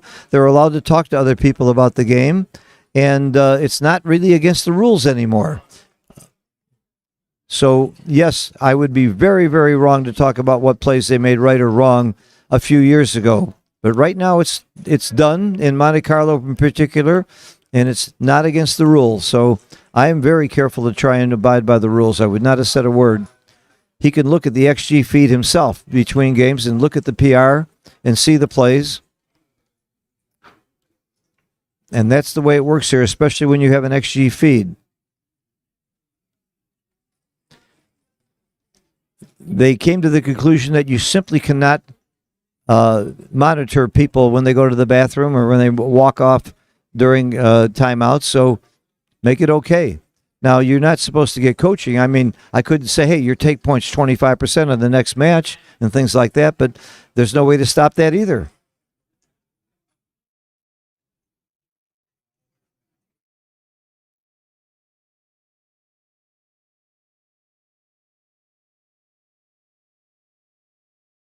You okay? Yeah, good. Thanks. Thank you so much. Good. Where did you get that? Oh, in the fridge. Okay. In the staff? Yeah. Okay, thanks. Thank you. I didn't know about that room. I've been buying these. So while the break was on, Johan came over and asked me how he was doing. He asked me about that previous game. We thought he might have missed the hits, and I told him, and some people in the chat said I was breaking the rules by telling him that, but that's not what it's done here in Monte Carlo. They can look at the XG feed. They talk to each other. They even talk about the plays. I guarantee you many of these players playing on stream, on break, they're running to the bathroom and putting on the stream and see what they're They can put on this. I did the same thing. Uh-huh. And it used to be very, very frowned upon and against the rules, but now it isn't. So, I mean, it's technically, I would call it unethical. It's definitely not against the rules, just sort of unethical. no, I think it's unethical to get coaching. If he were to come over here and I were to say you're at Gammon Go now and your take point's 16%, you should double on the third roll, or it's post Crawford and don't forget to double, or your clock is low, you better be moved. That's coaching. This was not coaching at all of anything for the future. All right. But even that you can't stop anymore.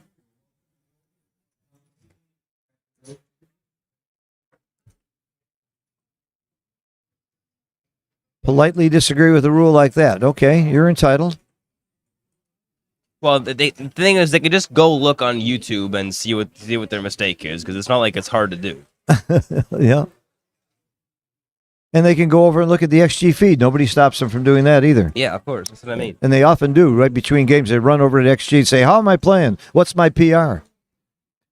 Johan just didn't want to look stupid. He didn't want to look bad. He was worried. He knew he made those mistakes. He really felt it, felt bad about the game, and asked about it. Personally, I actually like seeing my PR halfway through a match.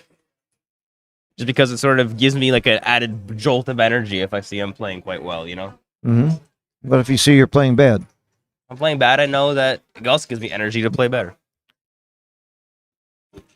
And the main reason you're doing it is because you're just damn curious. Yeah, pretty You've basically. worked your ass off to become a good player, and you want to see how you're doing.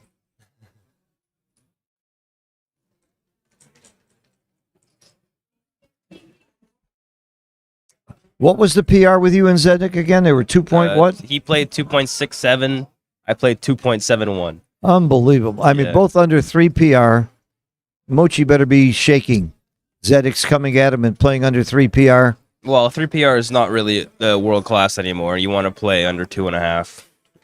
And I was doing that online before the tournament, playing under 2.5. But unfortunately, the live and the pressure a little bit got to me, and I ended up pushing my PR about 0.2 up.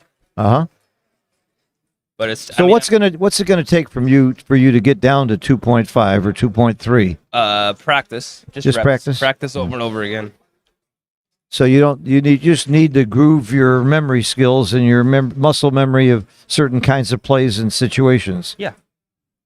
And that's pretty much how you've learned, by playing XG and studying the game. I play XG like almost an hour a day. And you've read 20 books, of course. Never read any book. Never read any Never books. read a book. How about articles? Never. Have you watched all my videos? Yes, I've watched some of your videos. You have. Particularly the ones where you show the quizzes for like Steve Sachs and so. Well, that's great. I have a lot of quizzes on my site, on my YouTube channel. They're fun. It's fun. One of the best ways to learn, I find, is by transcribing other players' matches. That way you can see what they're thinking over the board and why they would do a certain play. My And then mentor. you would see why XG wants to do something different or the same if they made a right idea. My mentor, Perry Gardner, loves to do that as a teaching. He takes a match that Mochi played, and he goes through error by error and asks the student what he would do and talks about it. Because if Mochi made a mistake, there must be something interesting about that play. Well, the thing is, Mochi's not so interesting to transcribe because he never makes a mistake, right? He makes plenty of mistakes. I understand, but someone who plays like let's say a PR 3.5 between 4, you're still a very strong player, but will make a little bit more mistakes. You can sort of learn from more in the transcription, at least. So Steve is holding a 2 cube, if you see the screen, and is not in good shape in this game. No, he's just trying to save a gammon. He's just trying to save a gammon. That's a strong 5 prime in front of him. He's going to crunch. He hasn't got timing for a good holding game here. He's left another blot. It's just not going to be pleasant for Steve. And gets hit again. If Steve could resign a single game here, he'd take it. Yeah, he'd take it. Maybe we should have settlements in match play. Wouldn't that be fun? Hey, let's have a side event where match play. Well, of course, The hit, no hit. Yeah, but the problem is a player can always just say no, I won't settle. So Unfortunately for Steve here, it doesn't look very good that he's going to. It would be fun to have settlements. Although in my Chouettes, I hate settlements because so many times people make ridiculously offers that hold up the game like crazy, and they go negotiate back and forth while all of the rest of us are sitting around waiting. So I like a game with no settlements, unless the cube's on 8. Yeah. Then the settlement I like the most is I'll take the fair settlement. That's what we do in Joe Russell's online shoe, and we settle whatever XG says is fair. Do you like non-consulting Chouettes, Phil? No, I love non-consulting Chouettes if you have a bunch of good players in the game. But if you have some weaker players in the game, I think it's horribly unfair to them. I think you'll beat them up, and you're being too unfair to the weaker player.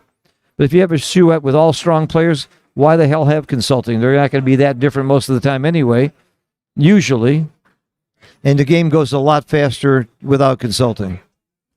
Now, Malcolm Davis, one of my mentors, I used to play in the Chouette in Dallas. I used to commute to Dallas just to play in the Chouette, insisted on non-consulting. Sure. And what happened is the weaker players got slaughtered, and eventually they got out of the game, and the Chouette died. Of course, the Chouette died when Harvey Huey died. Was he the one that invented the Chouette? He was the one that was the fish in the Chouette. And there's no secret he played for $200-300 a point, which was bigger money back then. And it's a lot of money to play for him. Back then it was a lot, especially in Chouettes. And sometimes it would be $400 a point. Today we have people playing for $1 million a point. That's a big game. That's kind of a big game, I think. But we have people playing for $1,000. I have students that play for $1,000 a point. And I have plenty of students that play for $100, $200 a point. There's a lot of gambling going on, particularly in New York and in Florida. Those two places, I'm seeing most of it. All right, here we go.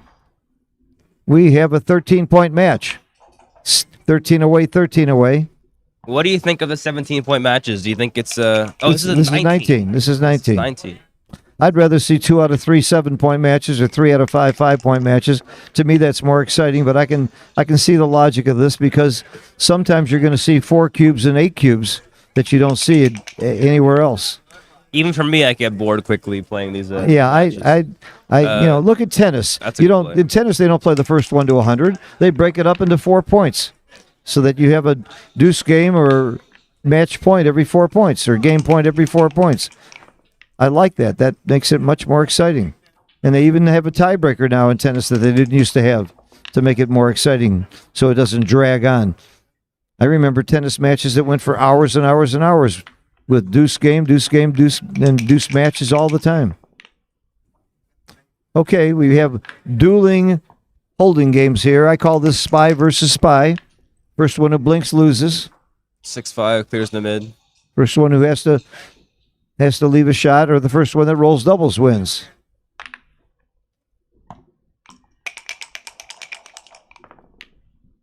Empties the tank. Oh, look how close it is between the second play, which is just bringing 2 down, slotting the bar. Interesting idea.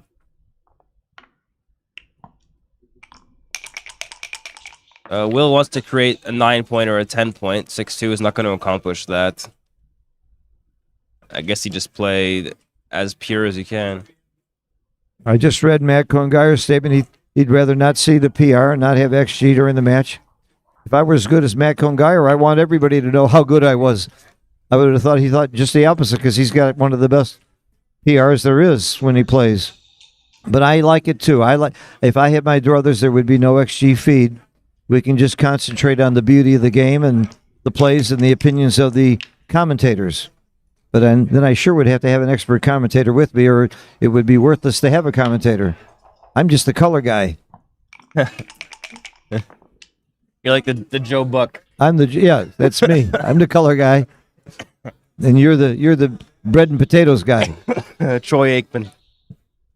Okay, so you can't make the deuce point, but what does that really accomplish? You just chuck in 2 checkers behind the anchor. .003 is what it accomplishes. I wouldn't be too critical. I would do something like 11 and 9 again. Make the third play there. 15-11, 13-9, 3. I think no, it does leave some shots. I would have made the 2 quickly because it's efficient use of those checkers, and I want to keep checkers back when I'm losing the race like this. Down quite a bit in the race. Oh no, 6, only down 5 after the roll. That's right. If you're behind in the race, you want to sort of prime the guy rather than. I see. So the builders for the bar. Yeah, that's right.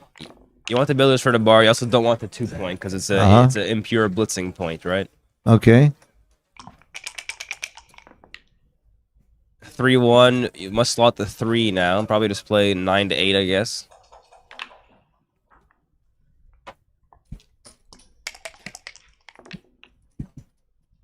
(5-3) with makes a 3. You can get fancy by like saving a 6, but I just don't see that being right. You want to create the best point you can. Look at the second play, coming out and playing 6-1. How many people would find that play? I wouldn't. I guarantee you, coming out wasn't on my list. Let's see. Wasn't on my list. I guess you can just create. Yeah, it seems kind of rich to leave the shots there. Although it is actually right to create the 2-point and the 3.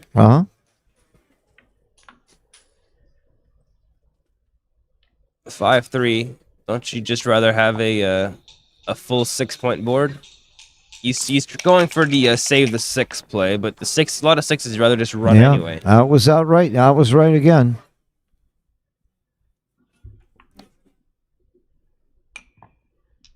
It's a good play.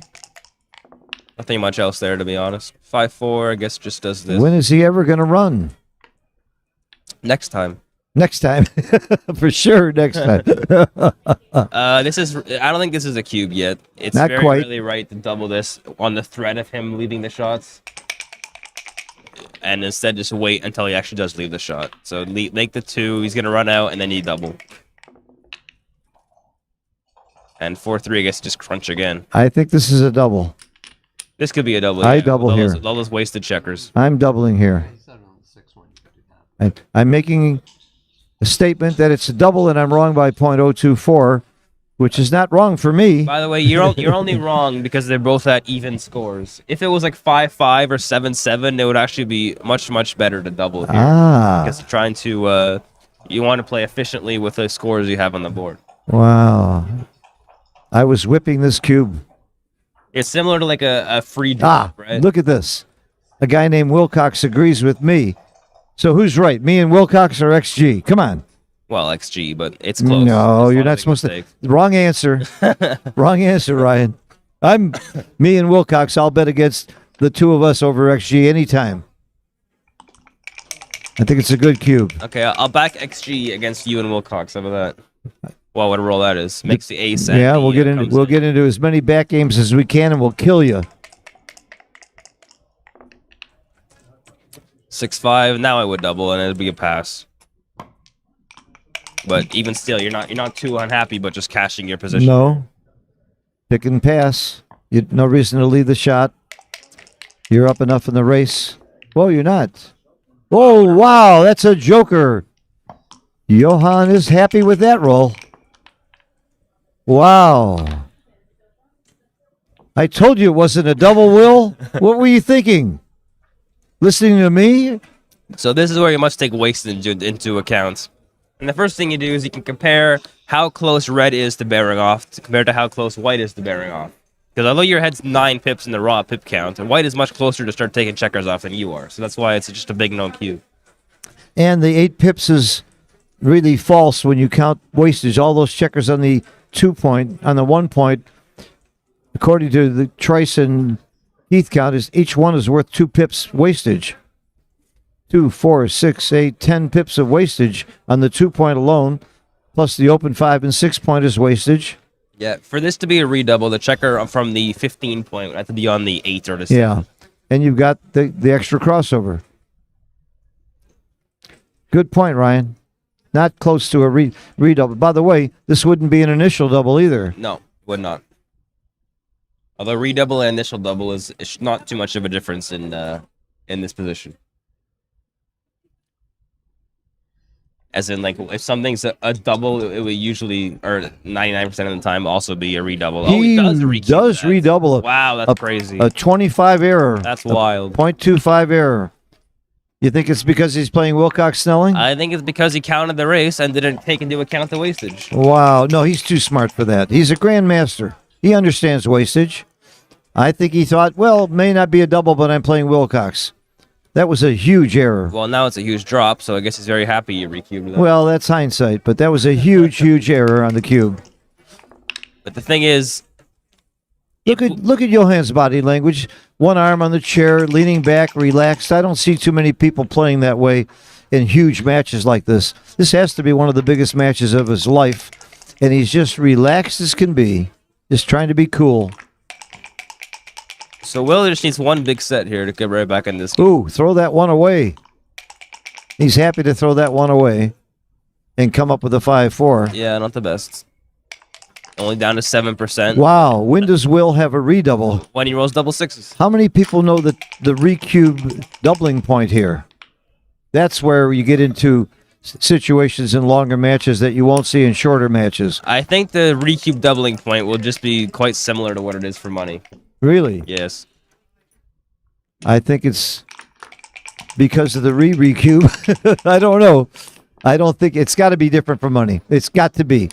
When you give your opponent an 8 cube. The take point's definitely different, but the initial or the doubling point, I don't think changes. The doubling point on a recube with a 4 cube in this game has got to be very different from money. I'm sorry. Okay. Because you're holding an 8 cube when you're playing to 19.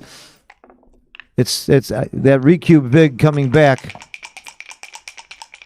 But it's not going to happen, so let's not worry about it. He gave up, rolled a really bad roll with a 5-2 or even doubles doesn't help him. So he sent the... What a great recube by Johan, huh? If you want to play hindsight, takes a nice lead in this game, in this match, with a blunder recube. Really? It was a 200 blunder to recube that. Yeah, 200 blunder. Stop. Let me begin with you. For how much? $10 I'll stop. 5 I won't. You win your match. Oh, Steve Sachs lost the match, and the crowd gets sad. Is that match over? We all wanted to see Steve win. Everybody in the world wanted to see Steve win. Maybe his opponent didn't, but Maybe not Jorgen. but you know what, Steve, you can't complain about the week you've had here. His pockets are bulging. He's happy. He had a great run. He's proven to be a great player. Okay, let's get back to this match. 2-6 must just hit him hit him off the 5 point, of course. Hits clear. Will has nothing else. 2-4 hits back, of course.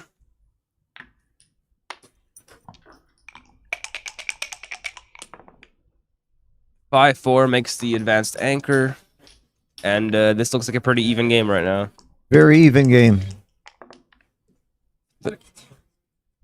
3-1 will.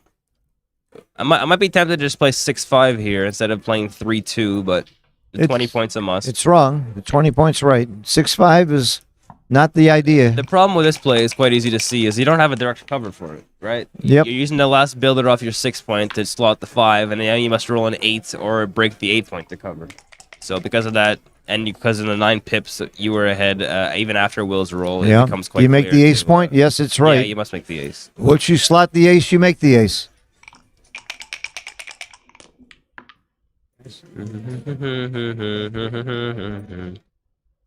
So what do you do here? You can make the bar, which doesn't seem like the right idea here. Or you can do this. It's a very nice play by Will. Yep. 3-1, I guess just does that, sure.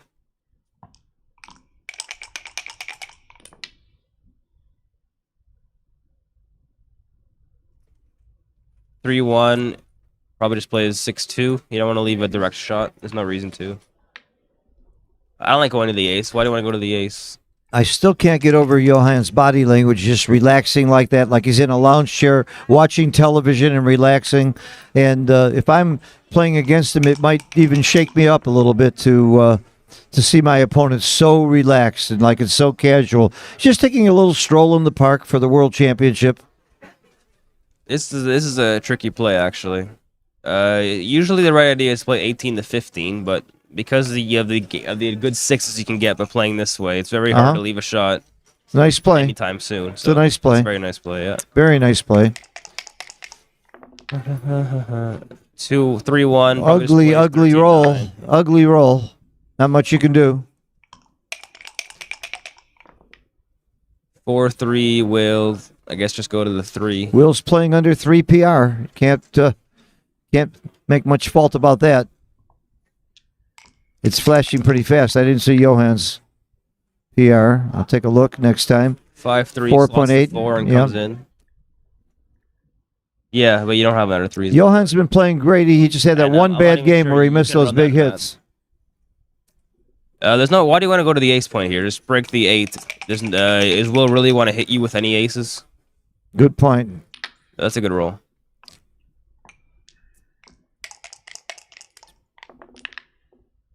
The 6-5. race is still close. 7 pips. This is actually tricky between breaking the 8 mid and breaking the 8, and Yeah, it's close. It's very close. It's close because you slow him in the race by keeping the midpoint, but But then You're dumping checkers. You're out of playable spares to Yeah. break to make the 8 point, right? it's still a race, and you don't want to dump your checkers. Double 3s. Another good roll by Will. And the Q should be coming soon.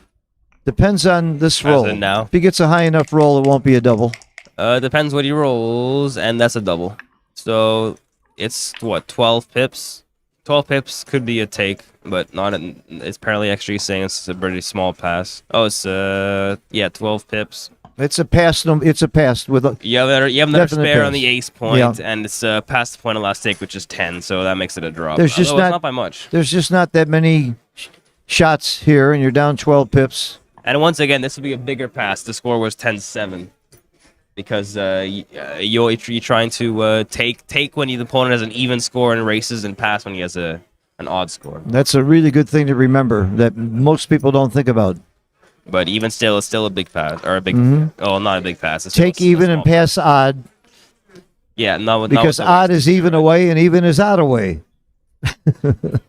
Okay, I think I just made a simple thing more complicated. Here's what I would take in this position. By the way, put the ace point checker from Johan on the third guy on the 4, and move Will's checker on the 3 point to the 6, so the race is even. There's still 12 pips, but you don't have a wasted checker on the ace, and I take it. If it's an even pip count, it probably is not a double.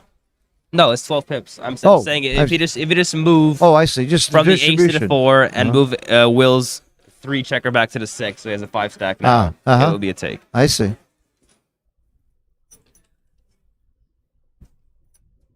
Well, this is not a blunder if he takes it, and it's a gamble. I don't think it's a terrible play to take it at all. Against the 6-5 clears that point. That's a nice roll. Now it's a huge pass. Running out with 2 seems interesting, but it's the wrong idea here. Not bad. It's not a bad play. It's actually quite bad.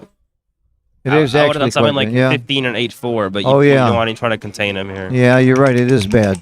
I was looking at the second play, which is not that. The reason why it's bad Yeah. because it lets Will do this, put the checkers where it wants, and Yeah. put the pair off, right? You need to try to slow the guy down. Wow, I would have put it on the 5 point there. He put 2 on the 4 and left the 5 empty. I don't know. I have to learn that why you do that. I know it's important to put checkers on the 5 point, but I want to fill an open 5 rather, and he did. Okay, figured he'd probably fill it next time, and he did. 6-1 goes Yeah. to 4, I guess. Not a good game for Johan. He took a cube that he shouldn't have taken, and then made a bad play coming out with 2. He's been playing really great, and every now and then he has a bad game that's not too good.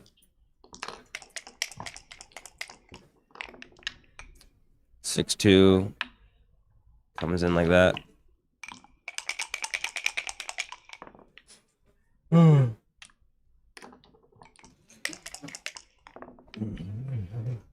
Oops. That's fine. Any play there. That's me. Play for the doubles. It's the only way you're going to win this game is if you get super lucky with doubles, so you may as well make them work. I like that theory when you're down. And I always roll doubles. I always win these games. Off the 6. 6-5, yep.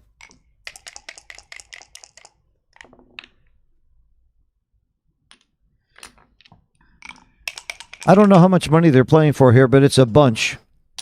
It's got to be pretty sizable. It's pretty sizable because the winner of this match automatically gets paid something in addition to being guaranteed second place. How much? What places get paid out is what I'm asking. I'm not sure, but I know first and second get paid. I think they paid the first five places,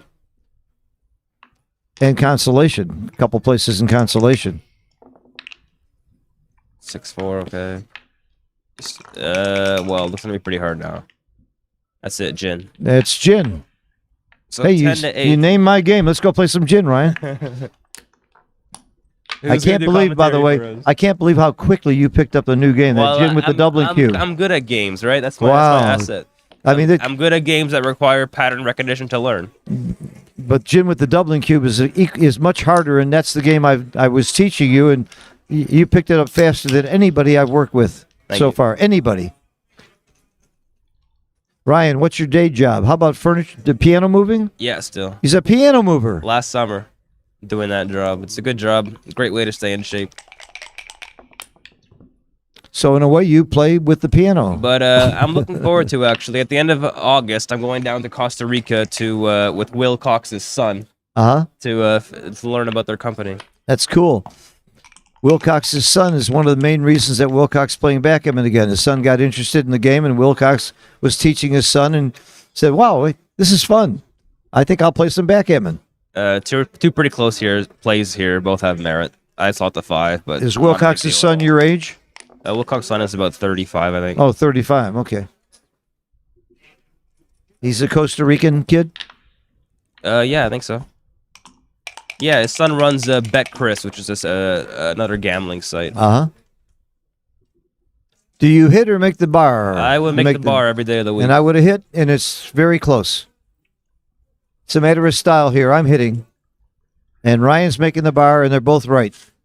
It seems wrong to play with 4 blots in a position. That's why if you hit, you must play 10-6. This is a sizable mistake, actually. The reason is you can never play with 4 blots when you're outboarded. It's just when you see a play that does this, it's very rarely, well, let's call it ever right. Unless like you double hit or something. And Will did it. And gets rewarded for it. Now he's used to safety some blots. 3-2. I make the anchor. It's a great anchor to make. We got a close match here. This is exciting. 2-4 must hit, of course. 4 will just step out or come in. I'm not so sure. Well, I'm saying not obviously not. That's come close. In. That's very close. Very close. Okay. I thought it was a difficult choice. 2-5 will hit hit hitter. him off the 5. It's a hitter. You always fight for your 5-point and your 4-point in the early game. Ooh, that's a big dance for Johan. Double 5. What a roll that is. 1-2, and yeah, you must free some back checkers. Maybe just make the advanced anchor, or the anchor to the 16-point, but that's a mistake. You make the ace point. No, you don't make the ace. You never make the ace here. XG likes the ace. XG likes the ace point now? Yep, but by a little bit. Because of the stack. Look, count the checkers on the 6-point. Yeah, I'd go for the same play as Will here. It seems like a good play. I don't really. I It's real I guess close. the ace point is just the right blitzing play when he has 2 on the roof. It's close. Wow, that's a great roll for Johan. 1-2 hit. Big come down. punch roll. He punches him in the face. That's how I feel when somebody does that to me. Feel like I got hit in the face. 1-5 is an anti-joker. Well, it hits. It hits. But it's still not really what he wanted because he's forced to break the anchor to hit. He would have liked to make his 5-point there. 5 is big, and a 4 hits 4 is twice. also big. Where do you hit? On the anchor, on the 4-point or the 9-point? Well, the 9-point's right by a mile. Because you don't want to get hit back. And even if he doesn't make the anchor, okay, this is just like a double pass now. I can't be seeing. You could take. It's too good to double, but not by a lot. Only 4%. It's close. It's a big pass. No, now it's even more too good. I'm not sure I would have found this as being too good. And he does. Good Johan caught it. Very good play for Johan not to double there. I'm not sure I would have caught that. Your gut reaction was double also. My gut reaction was double drop. Yeah. Yeah. With the pass, we all knew. That was obvious. 2-point? Yes. Well, yeah. Then you make the bar, and then you come out from the 21. You're blitzing. Why make the bar? Because you want the bar. It's good for the ace point. You make the bar because you want the bar. Yeah. I wanted more builders. No, you want the bar. Okay. If anything, because there's no cube, so you want to limit volatility by having 300 blocks. I see. Well, you can always double them out if he. This is actually why coming out this way is better than the other way. Because there's no cube. If the cube was given 21-15, it would be slightly better, actually. Yeah, now you can always use that cube to end things if things go wrong. On the screen there. 6-5 will. Now you don't need to make the 8. You could just come down to the 9. This is a good play. Will's playing a very strong game under 3 PR. Anything under 3 PR is a great game for anybody. 6-3 makes a 3. Nice play. Yep. Nice roll him in.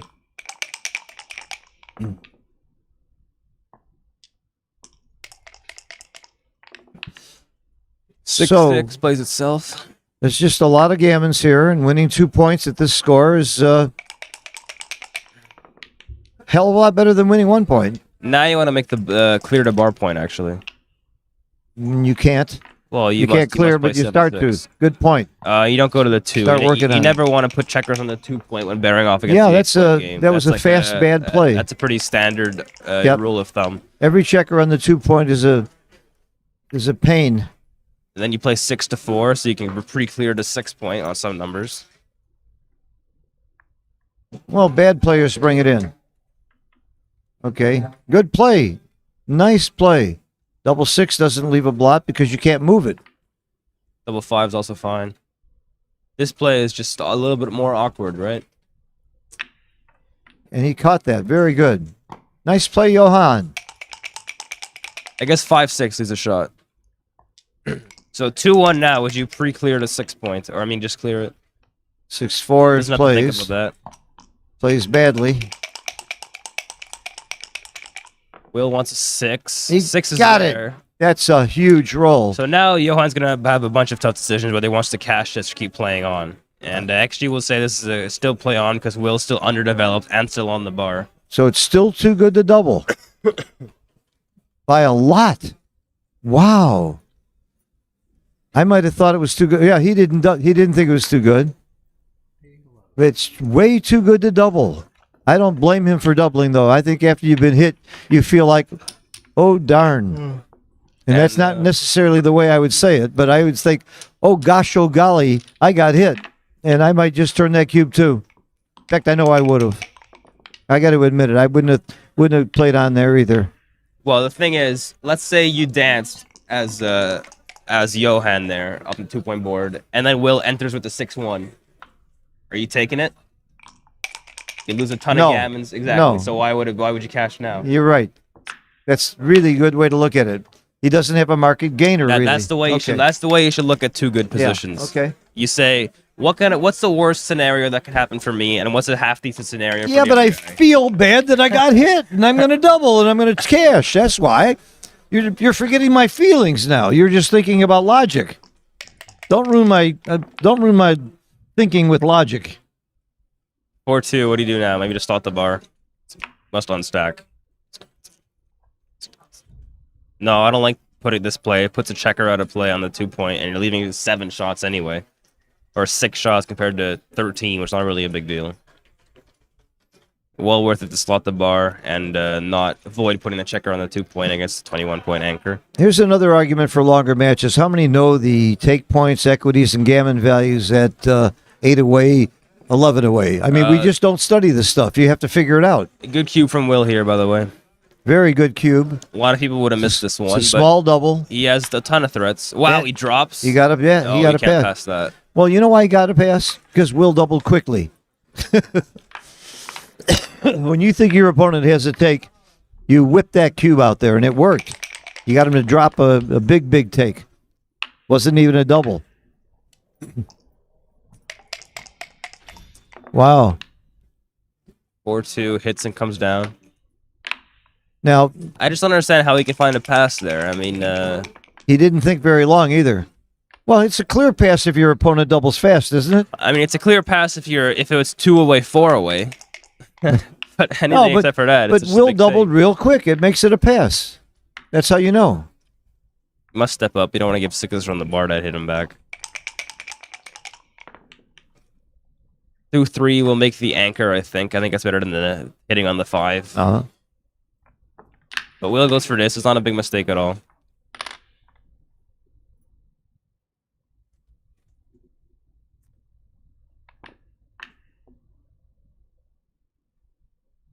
This just plays the waiting game, sort of. Uh-huh. You're always in the game till the end this way. In the game to the end. Reminds me of a friend of mine, Bob Wachtel. Wrote a couple of great books about in the game to the end. I'm not so sure about this play. Seemed It's quite- not bad. .001 means it may have been right. What was the best play? Stepping up and coming I down? couldn't. Not so I didn't sure. see it. I just looked at his play at I .001. guess it can't be that bad. 5-2 now. I don't really want the 23 point or 21 points, but what else are you gonna do? And hit. Hitting is clearly right here. Hit a blot. Prime a pair. can No, do this, no. but- Hitting is the right idea here, Yeah, Will. it seems a bit of an overplay. Anything but a hit is a real blunder. Oh, Will. That's a .06 mistake. Will. Not quite a blunder, but it's not the best. 6-3 is just a good shot. It runs all the way. Gets the last checker to freedom. 3-2 now. You can just afford to stay there and slot both points. I like this play from the bot. Why are you so impatient to safety that blot on the 16 point, right? Good point. Your game plan is This is a nice play. It's about 2.9. Your game plan is not racing here when you're down 41 pips. It's about 2.9 to 4.5 for Will. I guess you have to hit. What else are you gonna do? So 6-2 is an interesting play. Keep out the goalkeeper. I wouldn't have found the 6-2 play. It makes some sense though. 5-2 is a good roll. That's unstack and make the 4 point. Now Will wants to create that 23 point, and he does. Ah, he got it, and it covers. You don't want to cover though. Okay, I guess No, it was a good roll. Because I wanted to cover with the checker on the 6 point, right? So I'd rather just come down. But actually saying it's fine because a lot of times Johan's gonna leave you a shot, so you want inner board strength.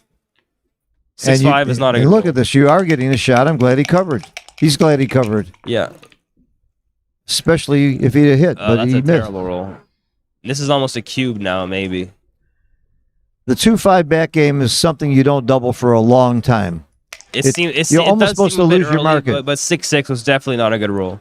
Yeah, but you don't double the 2-5 back game until you've almost lost your market, or lost your market. Well, now I'm doubling for sure, no matter what. Well, it's Will not rolls. timed very well. You're right. It's an untimed 2-5 back game. Will didn't stop and think at all about I doubling. think it's a pass, actually. You think it's a pass, and he didn't cube. I pass now. If once Johan sends his cube, I Oh, would drop right. it. Yeah, that's right. Because Johan, He doesn't didn't not think even about the doubling. cube. I mean, what are you waiting for, bud? It's a take. It's a bare take right on the edge. It's actually Clear a a pass double. on the. And the reason it was close is because it's pretty static position. Wasn't going to change too much on this roll. So he should be doubling. You're absolutely right again, Ryan. Why aren't you playing here? Why are you watching this match instead of playing? Because I can't win anything. With your PRs, you damn near won the UBC, and coming in second the way you did is like a win to me. Thank you. You showed us something that match and that whole series. 5-2 doesn't do anything. Well, it clears a 9 point, I guess. Now it's like a clear drop. I heard somebody say the future of backgammon in the next few years is Ryan Rebello and Kazuki. And Ziska. And they're not far off. And who? Ziska. Is that And it? Ziska, of course. And Ziska. Maybe Hideaki if he played more. This is actually a big take now. Look, Will's position has improved, and Johan's only gotten worse. We have a name for this in money play. It's called weavering him. You don't double when he's got a pass, and you wait till he's got a take so you can get more points. It's really a kind of a dumb strategy, but I've seen it played intentionally. I like 3 points though. Yeah. It's not named after Paul Weaver, by the way. It's named after a fellow named Tom Weaver who used to play in Dallas. I used to play with him in the Chouette there. It's a fun strategy, but often backfires. It's kind of stupid. Not cubing does seem pretty weird. I don't know what he's waiting for here. Can't you just see that anything that can successfully make a point will be a market loss? Yeah. Although this not might be a cube. This is kind of awkward now. I don't think it's a cube anymore. You got 2 open points in front of that 2 point. It's kind of awkward. Is that the whole thing? No, I played. But keep in mind, he's also leading in points. That's another thing that should slow the cube a little bit. Now it's a borderline no Borderline no double. 6-4 is like almost tragic. That's a but it plays. very bad roll. He has to throw a checker away and stack more. So it'll be less of a cube now. And 4-3 is a shot. big no double now, and he has to leave a shot. So how do you leave it? I would clear to 7 point. Making the 3 is slightly better to leave 2 extra shots because you want to make that point. But it does seem kind of sketch. Clearing the 7 is worse than making the 3, because making that point, if you don't get hit, you want that 3 point made. That's true. You're going to have fewer repeaters. That's true. So the 2 things you think about when you have to leave a shot is how many numbers are you going to get hit, and what about your repeaters? And making the 3 reduces the repeaters by having that landing spot. But I'm not sure I would catch it over the board. I'd have to do a lot of counting. The problem with this play is he's going to leave repeaters, right? Yep. It's hard to play completely safe next roll. Yep. This way, at least you leave 2 more numbers, but it's much easier to clean up. Much easier to clean up. Good So- play. Very nice play, Johan. That's a hard play to find. And if he was sent to cube, Will would be redoubling there probably. If he could turn it to a 4 cube. Well, now it's just a huge double from Johan. Failure to double here will be bad.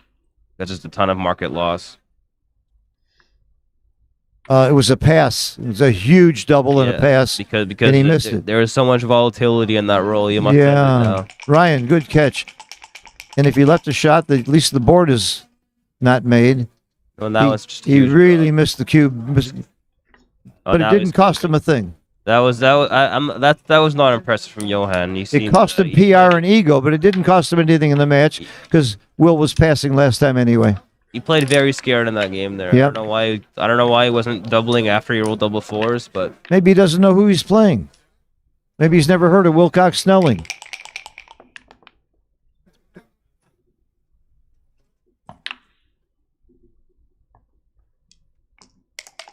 I mean, I would have passed him years ago. So if I was playing Johan, I would have been relieved to that he stayed in the game that long. That's a mistake, by the way. From you don't want to split when the opponent brings 2 down. You rather just slot. Almost everything's a slot after he brings down. You dupe 5-2, 5-4. You dupe all those 4s when you slot. It's not just that. It's more about trying to counter prime the opponent and unstack your stuff when the opponent's trying. However, he may have split because of the score. He may have split because he doesn't want to expose the blot when he's winning 12-9. If that's what you're thinking about, you're overplaying your position. You're overplaying the score? You're just trying to... I'm just trying to give him an excuse, Ryan, for that play. He's a smart guy. I think he just didn't realize that was the right idea. Oh, no. He knows those plays. This is a huge cube for Will, and I'm not sure if I want to take this at the score. This seems extreme. Look how quick he doubles. See, Will is not playing games with him. He doubled quickly because he knows. The big take. Oh, my goodness. It's a big take. And it's a big take because he only win 20% gammons with the anchor on the ace points. Big take. But I can definitely understand the pass there. I understand. That was not comfortable by any means at all. You're winning and you're afraid of getting gammon. You're afraid of losing too many, and you want to play a little more conservatively when you're winning. But that was too conservative. 6-3 hits there. And Will's starting to play really, really well, by the way. Yep, and Johan's not playing quite so sharp the last few games. 4-5 must hit. You just hit. Making the anchor here would be a mistake. Even with the score. This is fine. Double 1 is good roll.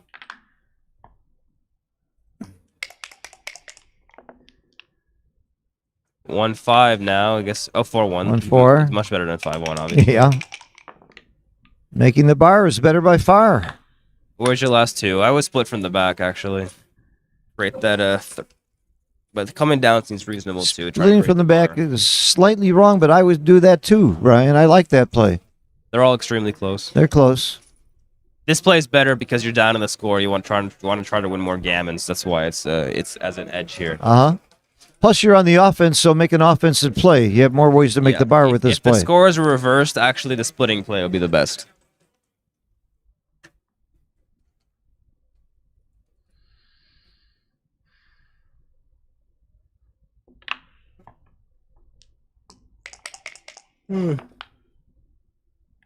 Great roll.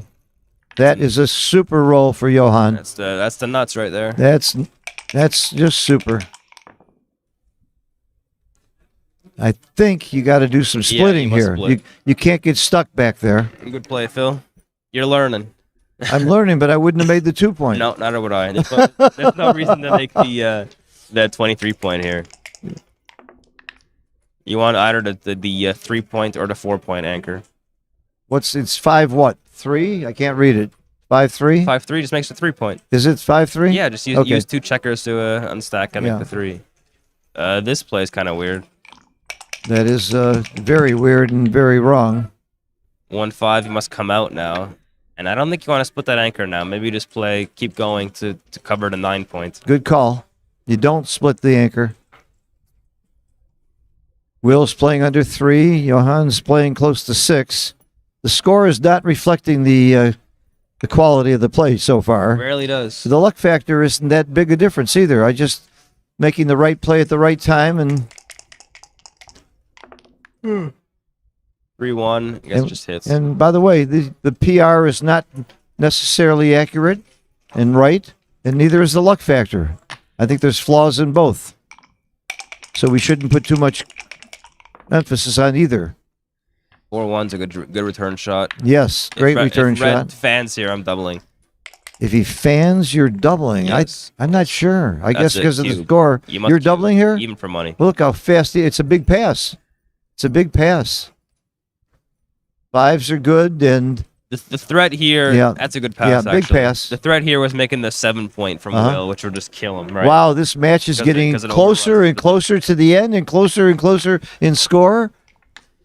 8 away, 7 away. It's a hell of a match, and this is the biggest match of the week. Not according to Steve Sachs, who won the Open, and not according to Ryan, who lost the UBC in the big match. But and how about the match between Mochi and Mark Olson, two grandmasters playing in the high roller for €78,000? And if you missed it, Mochi won. Good job, Mochi. He deserves it. Mochi deserves it, but Mark deserves it too. He's been Mark playing deserves it valiantly, too, and yeah. look, he's running this whole tournament and playing at the same time. You got to give Mark Olson a lot of credit. This is a tricky play because you don't really want to step up from the back here because it creates 4 blots. But what else are you going to do?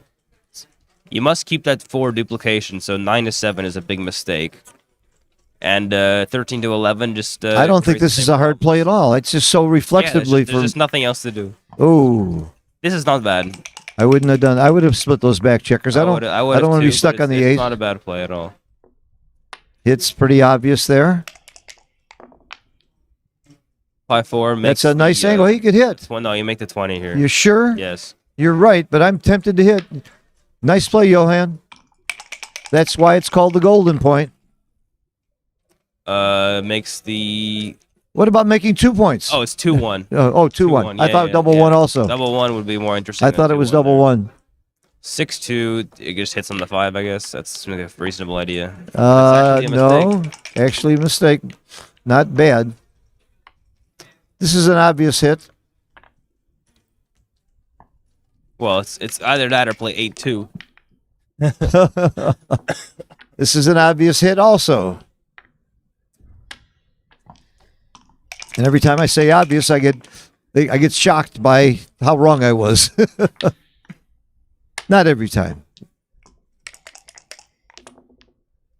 All right. 2. 4-2. What do you do with this? Maybe play 18-16 because of the strong 4 duplication, right? When the opponent has the split checkers the way they are right now, you want to try to capitalize on the duplication of the 4s, which is why 18-16 is the best play there. But this isn't that bad at all. 6-5. I don't think you want to hit this guy. You'd rather just escape him from the back. You're right. It's not a big mistake, but this is the right play, and you got the right thinking here. Hitting that guy just gets hit back too often. 2-2 now. You must make the 4. 18. Yeah. And you make the 4 and probably just come in or come down. Yeah. If you had an extra checker on the midpoint, you'd be making the 11 maybe, but This is a fine play. you don't It's have actually the that. best You don't play. have that spare. 4-3 runs, I Run, guess. baby, run. Pretty simple. You're way, way, way up in the race. You just run. So Johan wants to stay back on the 21 point. He does not want to come out from those guys. Yeah. Why make it easy for let Will run? 6-1 is a Bad terrible roll. Horrible roll. Make the ace point. Oh, he came all the way. That's yeah, right. It's a full roll. He already made That's what he's the got. full roll. Got a triple shot, but he needs covers too. 3-2 hits and doesn't cover. Well, you just still got to hit though. You still have to hit. And the 2 is not so easy for me. Coming out from the back seems pretty reasonable because it duplicates the 5s. And that is actually the best play. This is the right play.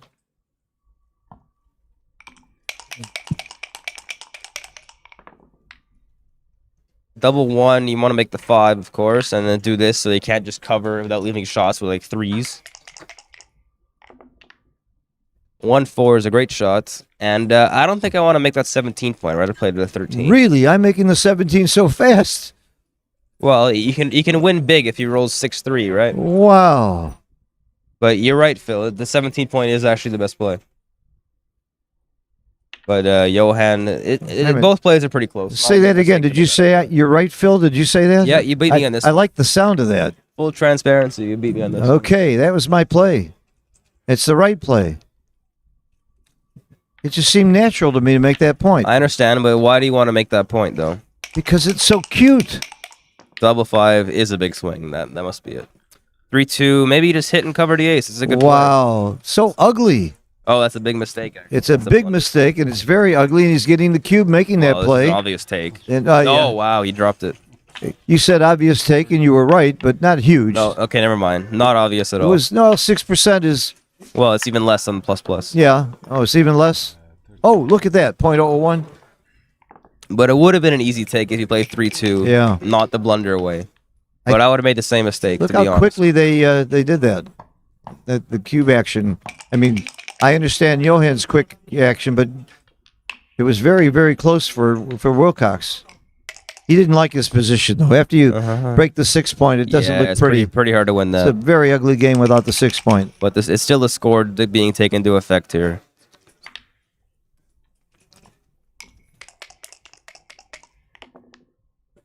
(3-1), great roll. And if Will should dance, I'm still covering even at the score. He does not dance. 4-2. I think you just step up with the last guy. Although 6-4 is a reasonable alternative, so I have a hard time choosing between those two plays. Close match. Very good, very well played match by both. It may sound like we're being critical when we talk about this error and that error.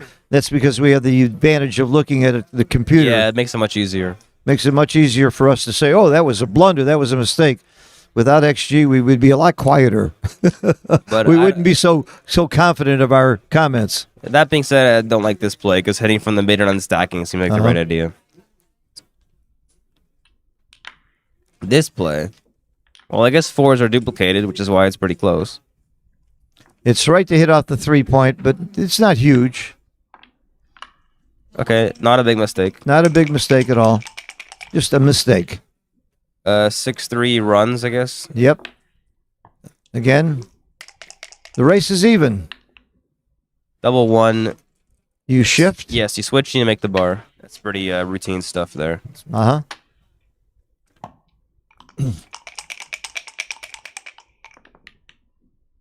Whoa. Nice roll. Doesn't go all the way, though. But it goes almost all the way to 10 points. Yeah. And one down. You're winning the race. Don't waste checkers. No reason to dump. This is the right play. You don't get hit, you're in very good shape here. This is the right play. What else are you going to do? You don't want to make the ace point Look here. at Wilcox's body language. He looks like he's suffering there. He's had the flu, and maybe it's hitting him. No, he's counting the race. That's what he's doing. Oh, really? Yeah. Looks like to me he's in pain. I mean, look. That looks like a guy that's in real pain, and Johann looks like a guy who's watching a tennis match and just relaxing. I got to learn to have body language like that. I've never been so untense looking in a big match in my life. Of course, I haven't been in this big a match in my life. No, never mind. I can only dream of being in a match this big. You'll be there. There's no question about it, baby. Thank you. You're on your way. You'll be there. You'll be a world champion for sure someday. Could be next year. You're good enough. Look how many years this has eluded Wilcox. Of course, many years he hasn't played. Sure. All right, what's the race now? He's ahead by 7, which is a borderline no double. Yeah. Simple racing game here. It's all about good dice. I mean, it's all about good dice. Or bad dice from the Yeah, opponent. this is where my game plays really well. I make very few blunders here. Well, the only blunder you can make is if you play 6-1 and destroy your racing No, efficiency. the only blunder you can make is the cube. That's true. That is true. That's where the blunder is. It's not in the checker play.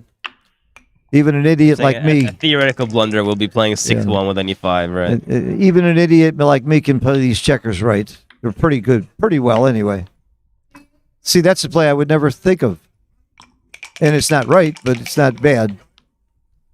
That was a play I wouldn't have thought of. 2-1. It must be pretty close. I certainly would have played. I would have played 8-7, so Yeah, I'd bring me another checker in. Me too, me too. I never would have even thought of that. And look how quickly he made it. I'm sure. Of course, it obviously wasn't going to be a big difference PR-wise or any other way. 6-2 brings 2 down. Yeah, 8's a decent roll. 8's an average roll. 4-1. What's the race now? 5 pips. So now I might send a cube. No. Yeah. I don't think it's as far off as you think it is. Okay, No, well, 2-1. 7 He's happy he pips. didn't send. Keep in mind you're ahead in the match, 13-11. You're going to double just a little slower. I know you don't. You tell me that's not necessarily true. It's But- not necessarily true. You keep saying it's not necessarily true, because I don't think Especially not in this position. I'm It's, gonna do- very I'm gonna- rare you make a changements. you don't change because of the score. No, not really. Something's double for money. It's a double with the score. The recube big is much bigger when you're losing a match than it is in a money game. I understand, but That's why you double a little slower. You still want to win 2 points.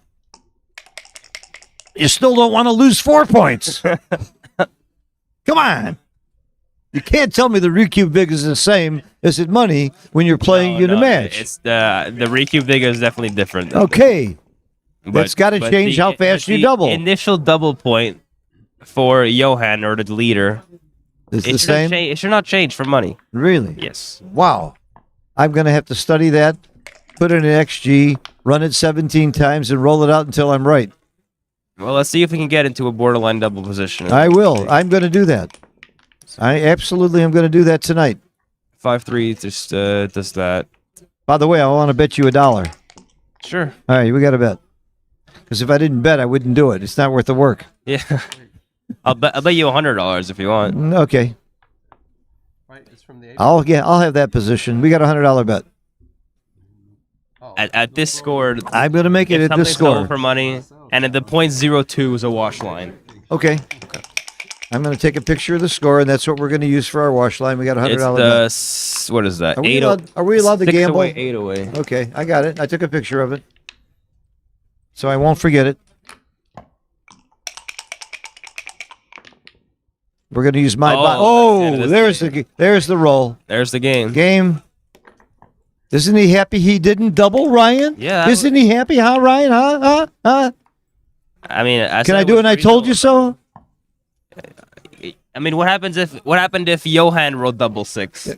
Well, that would be bad. That would make you look. That would make you look good. But I look good now. I'm the one who can say I told you so. He shouldn't have doubled. What is he looking at? What's going on here? I don't know. Is he playing a game? He's just counting. That's ridiculous.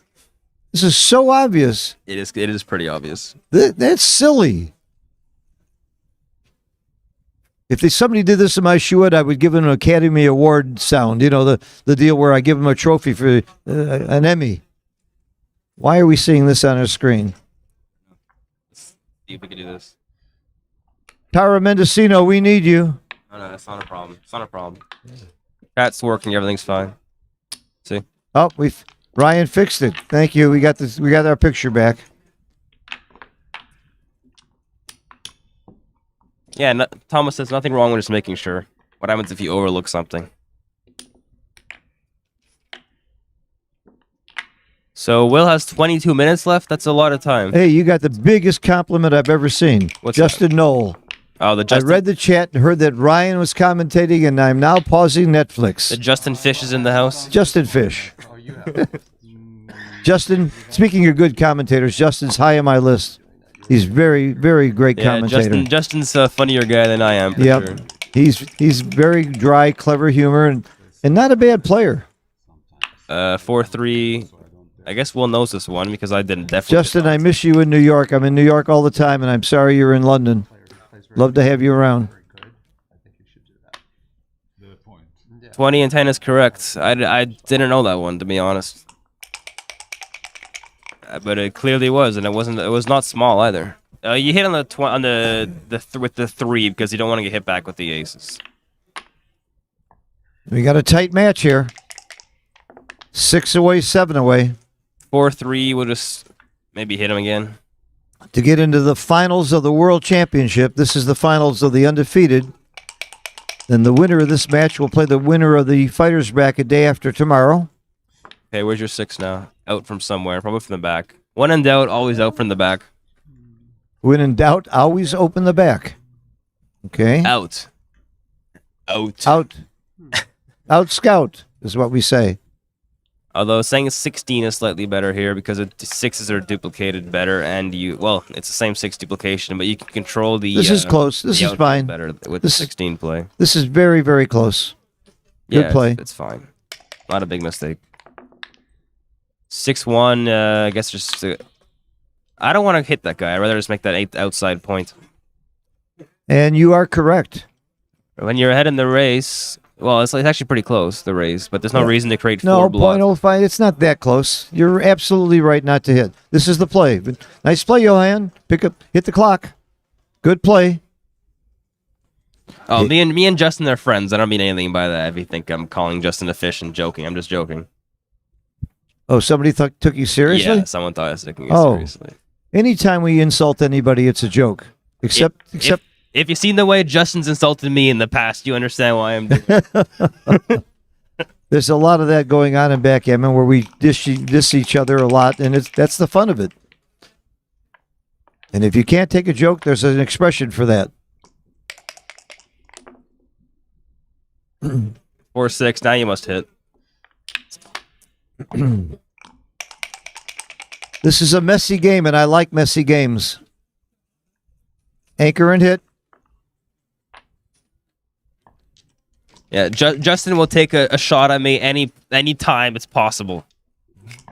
That was a dice on checkers. We're not playing that here. I remember a couple of years ago, I was playing Justin in the first round of the B-Map or whatever it was in the Chicago. I made like a 400 blunder because he goes, I'm going to send an early birdie, and got in my head the psychology of it all. Even though I knew it was a drop, the way he acted made it seem like a take, and I took it. And it was a huge pass. Good for him. And good for you for admitting he's it. never let me live that down since. Well, it's very important for you to try to forget that. If you want to be happy, forget it. 21-6-5 is pretty standard.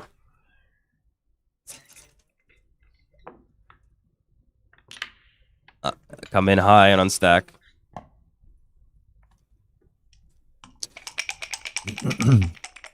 I love these kind of games. They can swing all kinds of ways. They can turn into back games. They can turn into mutual holding games. You don't know where it's going to go. I love it. Okay, where's the 5? There is no 5. You just don't play the 5. I think down this is the best. Down is right. By process of elimination. Yeah, basically. You're never going to play 7-2 even if it hides a blot. 6-3 is not the dream roll. He was could make the bar. This is tricky. This is you can make the bar, but that's way back. You're actually supposed to hit off the 2-point. This is a hard play. This is a very hard there are play. a ton of options. I don't know what to do. This play seems reasonable. Hitting seems reasonable. Swinging around, even at a 13-point, seems okay. This is a blunder potential times 1,000 here. Yeah. And I'm going to be honest, I would have a very, very hard time finding the best play here. I don't know where are they? The best play is 13-10-8-2. Very hard to find. I would probably end up making the second play, which is a 16 and 8-5 idea. Yeah. You know, they both have plenty of time on the clock. They both have played very fast. I haven't seen anybody take a long time on any decision at all. So now they can start taking their time. I think that's smart to save your time for towards the end of the match where it really, really matters.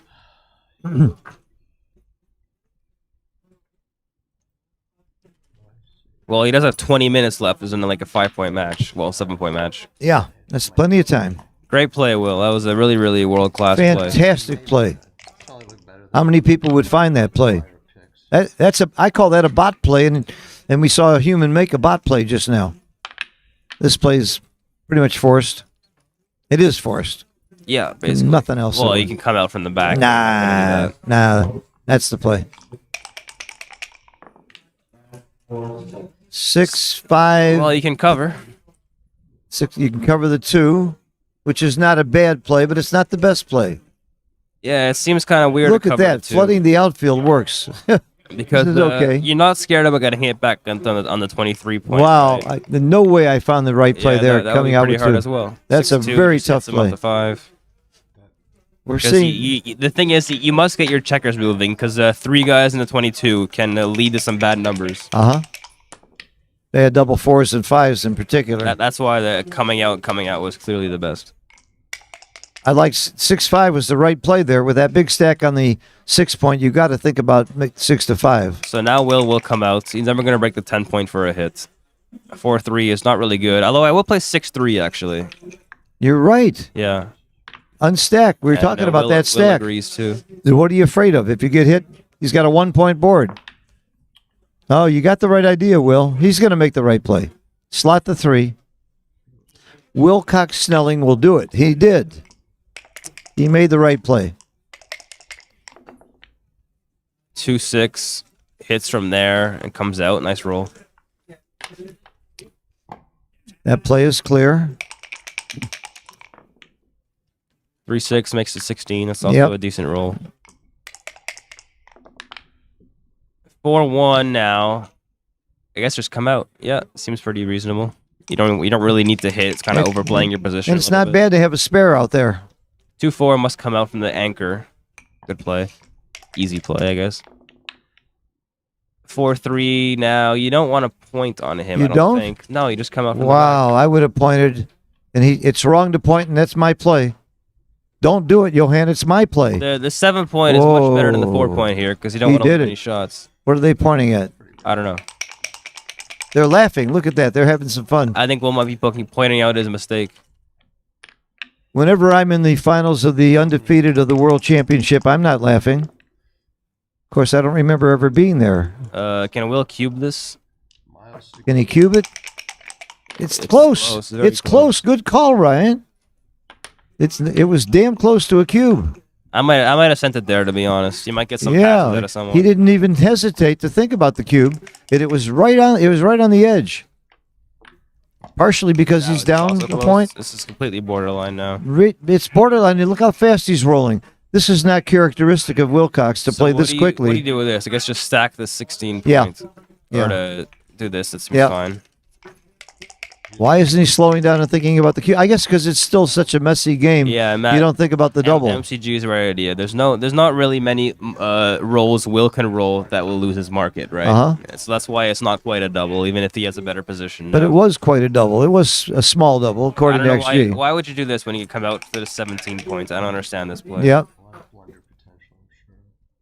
4-3 now just makes it 12, which is what I would do. There's no reason to hit and come out or anything like that. It's just Right. a bit of an overplay. You're right. The 12 is clear, and it helps you bring the checkers home, and you're not that much afraid of being attacked inside. This is not the right idea. The problem is you got to break this point soon anyway. The Yeah. 12 points is a very nice landing spot here. Ooh, look how big an error this is. Pretty big error. There you go, Will. You found it. He found it. Most of the time, Will's going to find it. That's not a good roll. Dice on checkers. Well, it's invalid, I mean. Dice on checkers. 3-4 is the same thing anyway. So now I think you must hit and play 16-12. It's close. The The best hit is play close. go to 16-9 is best. It's close, though. You can't fault either play.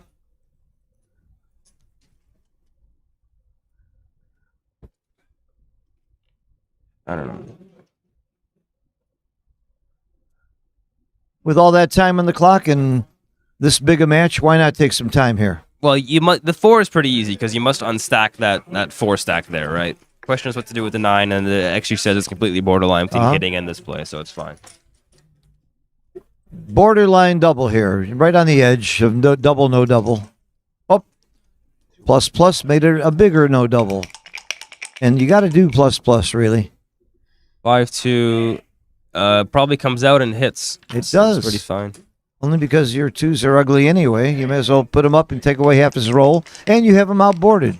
And you've made your ace point. Those are all excuses to hit. Stacks and makes this 5. Slots Once to you 5. make your ace point, you should think more about hitting. You had 50 pips. Is it still a no double? 2-1. No, you don't need to do this. You just come down to the 12 so you can come in with the 6. And ready to break that point. And that's because you're up 40-something pips in the race. You don't need it. You don't need points. You need to points. race. You need to find a way to get your checkers home. So this is right. I mean, if Red had a checker on a 23-point, making the 3-point would be quite clear because you don't want to get hit back. But here, this is better because it can just come in easier. There's no threat to your blot, so leave it. You're just racing.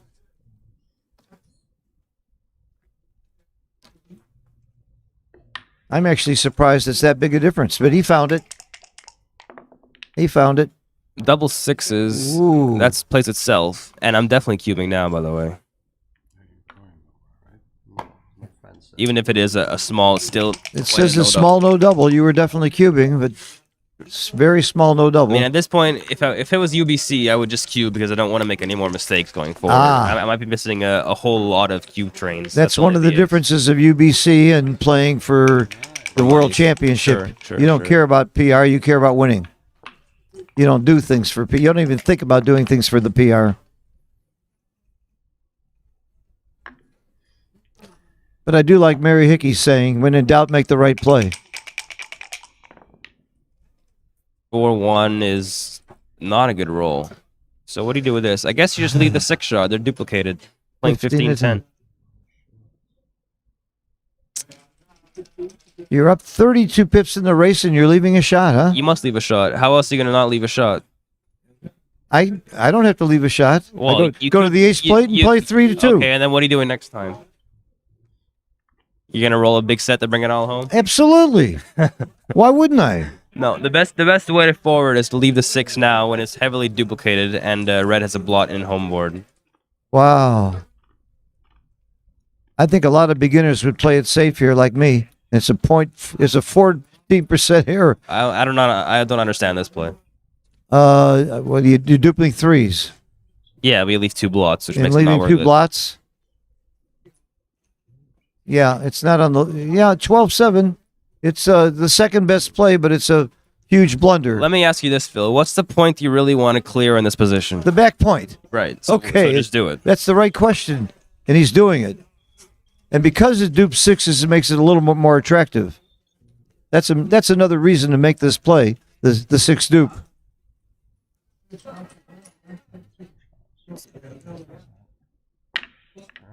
Wow, that's a huge blunder. Don't do that, Phil. Or Will. Oh, wow. Big blunder.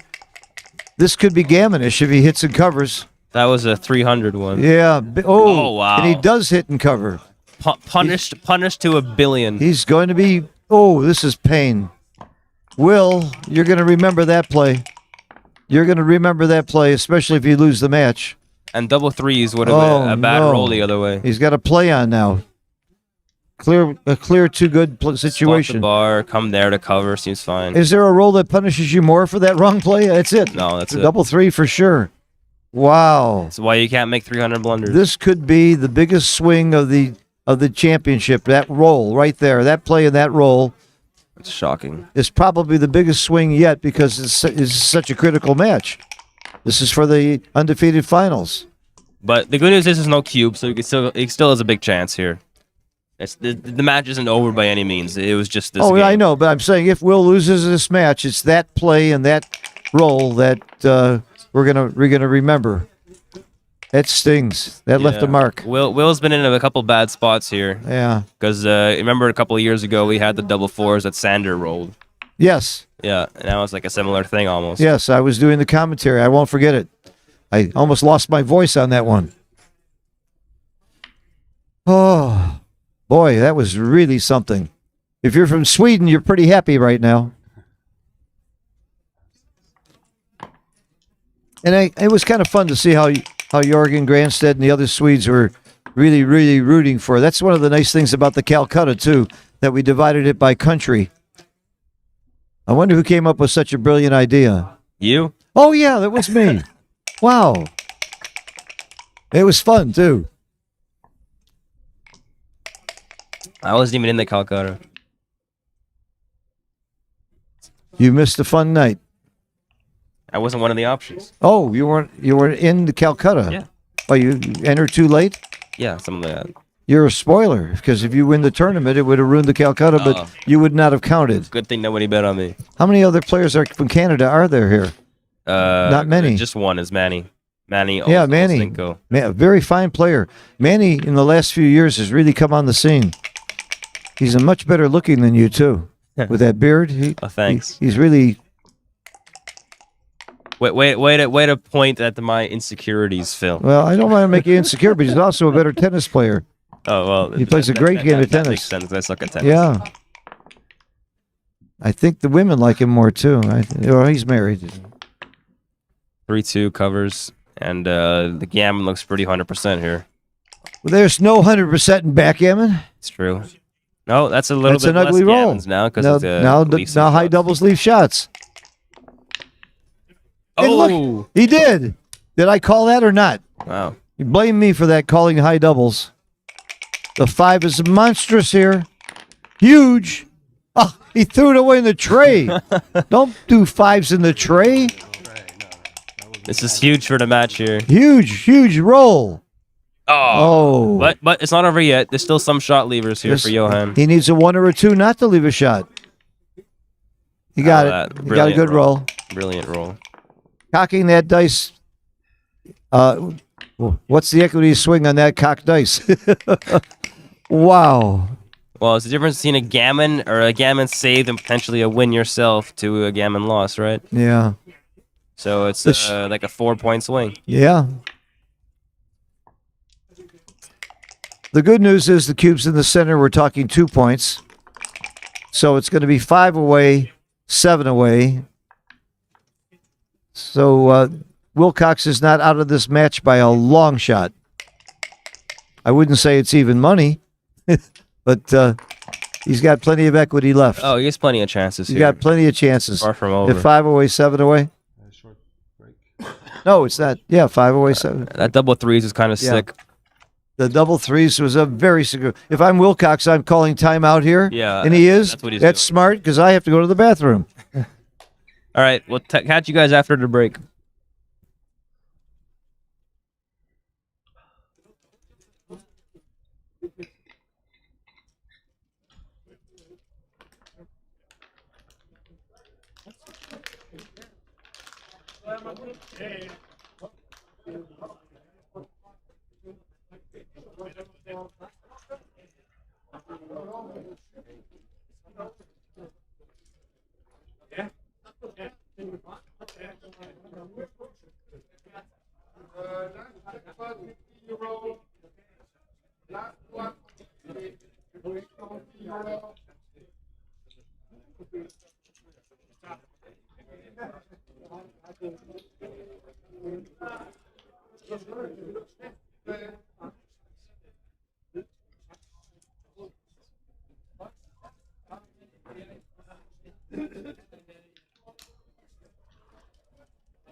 Yeah, that's my favorite game, by the way. The backgammon game. Better than Jim. Oh, you should. Have you played Bazooki? Yeah. We play double Bazooki now. A 5-point match, and you get 2 Bazookies. You can't use it both in one game. It's so complicated, and you pay $50 for each Bazooki that you use, so you might not even use it. It would take me a while to learn that game. It's a great game. It's a very complicated game. Backgammon. It's changes everything, but it sharpens your game in backgammon. See, are these yours? Okay. Okay, so we are back with 4 away, 7 away, and Johan, this is an upset. This is not a horrible upset because we're talking about 2 grandmasters here. This is no beginner playing a master. This is 2 masters, but we got a grandmaster and a great grandmaster, and so it certainly would be an upset if Johan won. And that's the line reflected that if you put a bet on, you'd get some extra money by betting on Johan. A lot of betting going on here. Morton Holm has got running a book, and that place has been crowded, and it's fun. It's kind of fun to get a little extra action here and there and root for people that way. Well, what was the line on Johan? I don't remember exactly what it was at all. Probably maybe plus 150. I don't remember. Would have to look in my pocket. Let's see.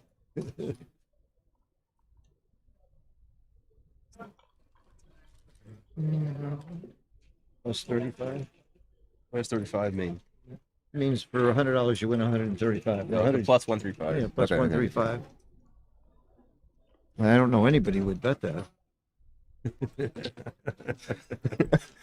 Okay. Waiting for Wilcox. I would call a timeout after that sequence, too. He makes a bad play, but wasn't that terrible? No, it was that terrible. Nicholas asks what game you're talking about, referring to Bazuki. Oh, Bazuki. You play a 3-point match. We play for $150, and the only difference is both players get to call their roll one time instead of rolling one time during the match. But if you call the roll, then you win. You only get $100 instead of $150. That's Bazuki. We also play that you cannot call double six or double five in a pure racing non-contact position to end that kind of a race. It's a great game. Double Bazuki, we play a 5-point match, and you get to call 2 Bazukis. We usually play for $200, and every Bazuki costs you $50 if you use it. So you might not even use it to try and win that extra money, depending on the situation. So just to give you an idea of how much fun it is, I was playing against Mochi. I had a partner. We were playing for quite a bit of money down in the Bahamas, and Mochi could have called a Bazuki and won the match, but he figured he could win the extra money without it, and he, of course, rolled an anti-joker, re-rolled a joker, and won the game. And he did the right thing. He didn't do the wrong thing, but it's a tough decision sometimes, and when to use your Bazuki. And the beauty of it, sometimes you might have a good Bazuki and you don't use it. All you do is you cube. Bill Riles, I want to publicly thank you and Tara for this setup. It's just amazing. The quality of the streaming and the quality of the equipment and everything that we're doing here.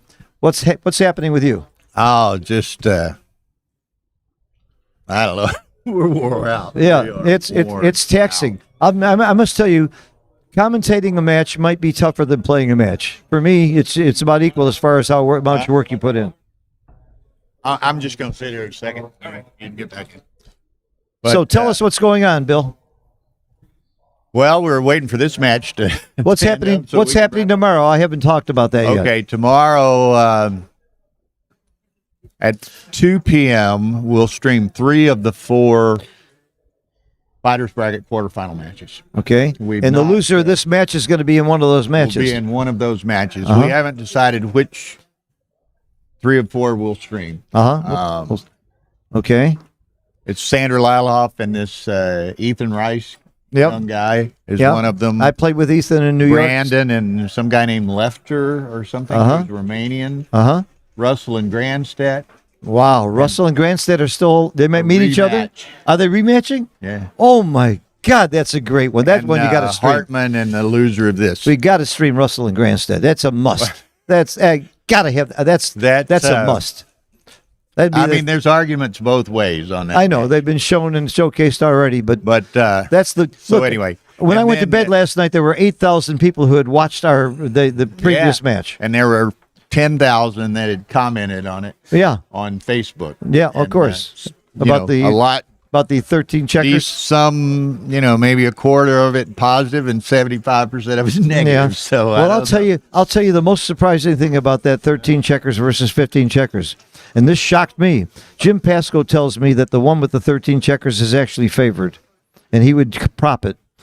And all of us, I don't know. Almost everybody thought the other way, including Joe Russell. And that was one of his arguments. That was one of his arguments. And Pasco says, "You want to play me that for money, and I'll start with 13 checkers."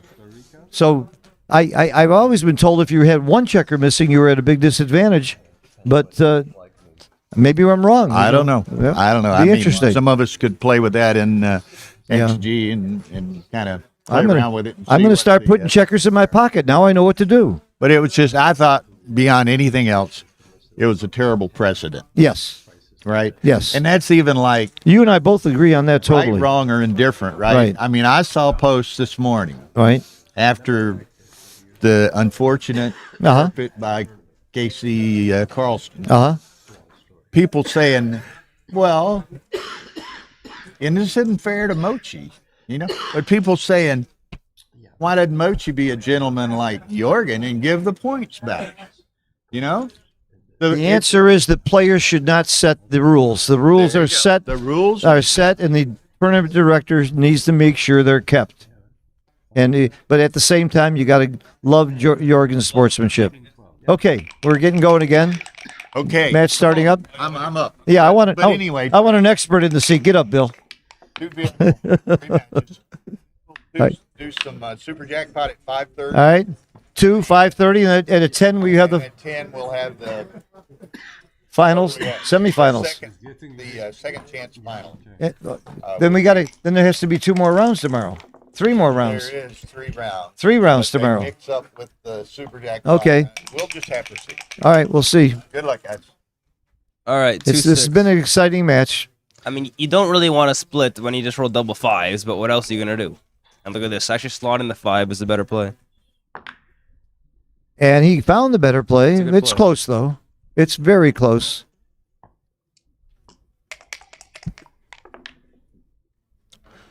Five three must come out. No, you don't need to come down there. There's no reason to come down. You already unstacked the midpoint, right? So why do you want to Yep. create a 4 stack on the 8? For those of you who came late, my co-commentator here is Ryan Rebello from Canada, the tremendously amazing young player who played fantastic in the UBC finals. I'm Phil Simborg from the Backgammon Learning Center and from Backgammon Galaxy. Hit the like button if you like this commentary and if you like these matches and you want to see more streaming. So the 4 here, you kind of want to hit that guy, but the 20 point seems standard. 2-5. Now you must come out with the 5, and the 2 will come out from the back to try to link those guys, right? Are you playing Gammon Go Gammon Save here at the score? Or are you playing pretty much standard? Standard. Pretty much standard. Okay. You tend to do that more than most players, I think, and you're probably right. 2-5 is a double hit. I start getting, if I'm losing this score, I start playing a little bit more aggressively. You must double hit. I don't know why he doesn't want to unstack and hit that guy. It's seems very nice to do that. You're supposed to double hit, and I'll bet you Wilcox finds it. The name of the game in backgammon is actually efficiency, right? When you have a 5 stack there and you can put 2 on the roof by unstacking, of course it's going to be the best play.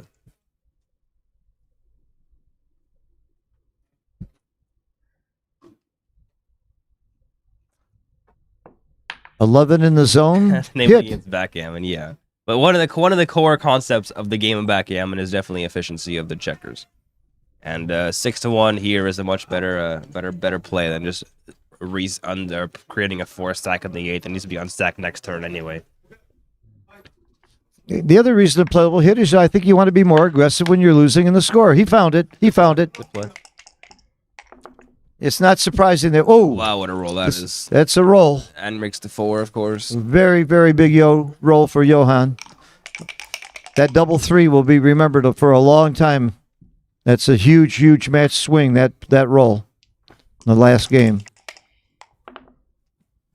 5-4. I guess it just plays 13-4. I was looking at like the alternative hitting play because again you have a 5 stack you want to hit, but the problem is you don't want to get hit back. You're ahead in the race. So he found a good play there. He found a great play. 6-5. You might want to come out from the back now. I might just run. I guess not. I guess not. The wrong idea. 5-4. Nothing special here. You just bring it into the 4 point. Seems pretty standard, yeah. Very, very simple play. You're winning the race by a bunch. You don't want to leave blots. And that tends to make you to make Wilcox want to stay back on the 24 a little bit more. He'd be less likely to come off the 24 now because of the race. Now he wants to come out though because you need to control the outfield. He's not going to come off that 24, I promise you. Well, it's pretty hard to do with that roll, yeah. You want to bet on it? What else are you gonna do, Will? This is it. This is the right play. Nothing else comes close. Well, because there is nothing else. Because there is nothing else. When you come to a fork in the road, take it.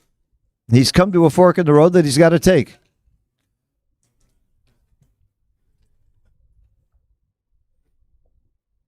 I mean, I understand not wanting to put 2 blots in your home board, right? But what else is there? There is nothing. Like you said, right, nothing else. there's nothing else.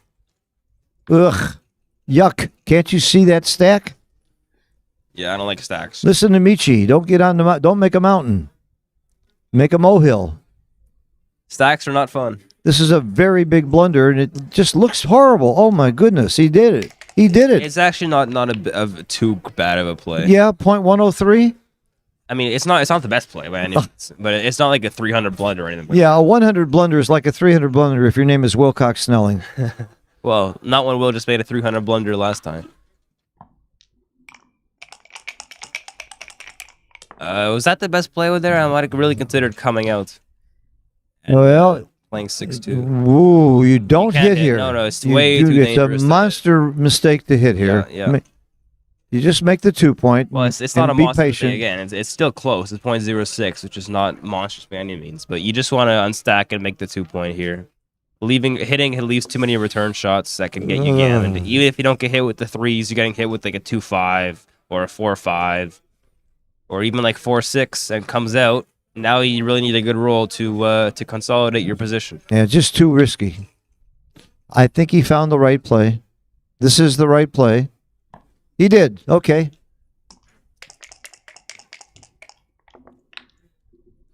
5-4. Now he wants to hit. Actually, he could come out and come in. Hitting's not the right idea. Hitting is definitely not the right idea. This is close to coming out. Very close. Hitting's not the right idea because you can just enter with the 5 and then check around the ace point is not really doing much. That's why coming out is better here. Because you need to come out eventually, right? Yeah, not the best play, but it could work out very well for him. If he doesn't roll a 1 Dance. How about this cube action now? It's hard to cube at this score if you're leading. I think it's a But difficult it's cube. still 4 away. I think it's a hard cube to... and it's a double. You're right. Ryan, I'm sick of this. Oh, no, it's no double at plus plus. It's very close. Yeah, I didn't think it was a cube. Thank you for doing plus plus, Azzy. I wasn't sure. I had no idea. I just thought the Yeah, cube action might you be weren't interesting. sure. Yeah, all of a sudden you're not sure. I wasn't sure. I was definitely not sure. That's why I I believe you. I know. I'm just giving you crap because you're young and smart, and every chance I get, I'm gonna needle you. I'm a little jealous of you being this young and this smart. The threat here is an escape followed by a fan. Anything that comes out and a fan by Will is a huge, huge drop. Well, how about a cover and a pass? Isn't that a threat? What do you mean cover and a pass? I mean, a cover and a dance. Yeah, so that's the threat. Yeah. Okay. Oh, you said out. Well, out or cover. Out or cover. and a Out dance. or cover. Yeah, that's it. That's a lot of threats. I wouldn't blame somebody for cubing this. It's hard though when you're leading. What a Now roll you that. come out, and if he dances, it's over. Yep, that's right. Might even be too good. Too good? Oh, he came in. Well, this is an easy In take and now. out. In and out. No, you don't. Oh, you don't do come out. Yeah, you come out. Good You want to play. put pressure on those outside checkers. That's a good play, Phil. Thank you. Say that again, It's a good play. Come Phil. Good play, Phil. I thought that's what I heard. Okay. Nice play. Yeah, good play from Will. Big roll. That was a very important roll for Will. And not getting hit here is huge. This is not a good roll. Yeah, you must come out, of course. You don't want to Yeah, get pointed but on. Will's got a bunch of indirects. Play 4-3. 4-3 is right by a mile. Coming closer leaves a lot more shots. It leaves more shots and doesn't unstack. 9 and 11 is a lot more shots than 10 and 12. Stacks aren't really important. It's just about less shots. It's not big. Oh, no. 9 and 11 is a lot more than 10 and 12. You don't want to get hit.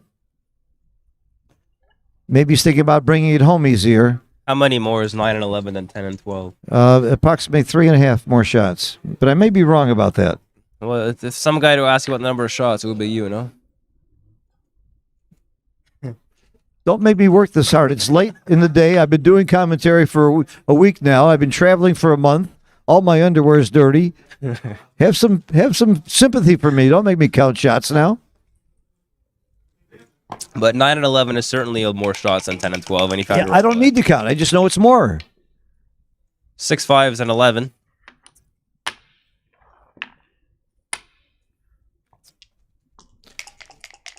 Now, if Johan dances, what's the No, Johan. Oh, 4 6. beautiful roll. Beautiful roll for Johan.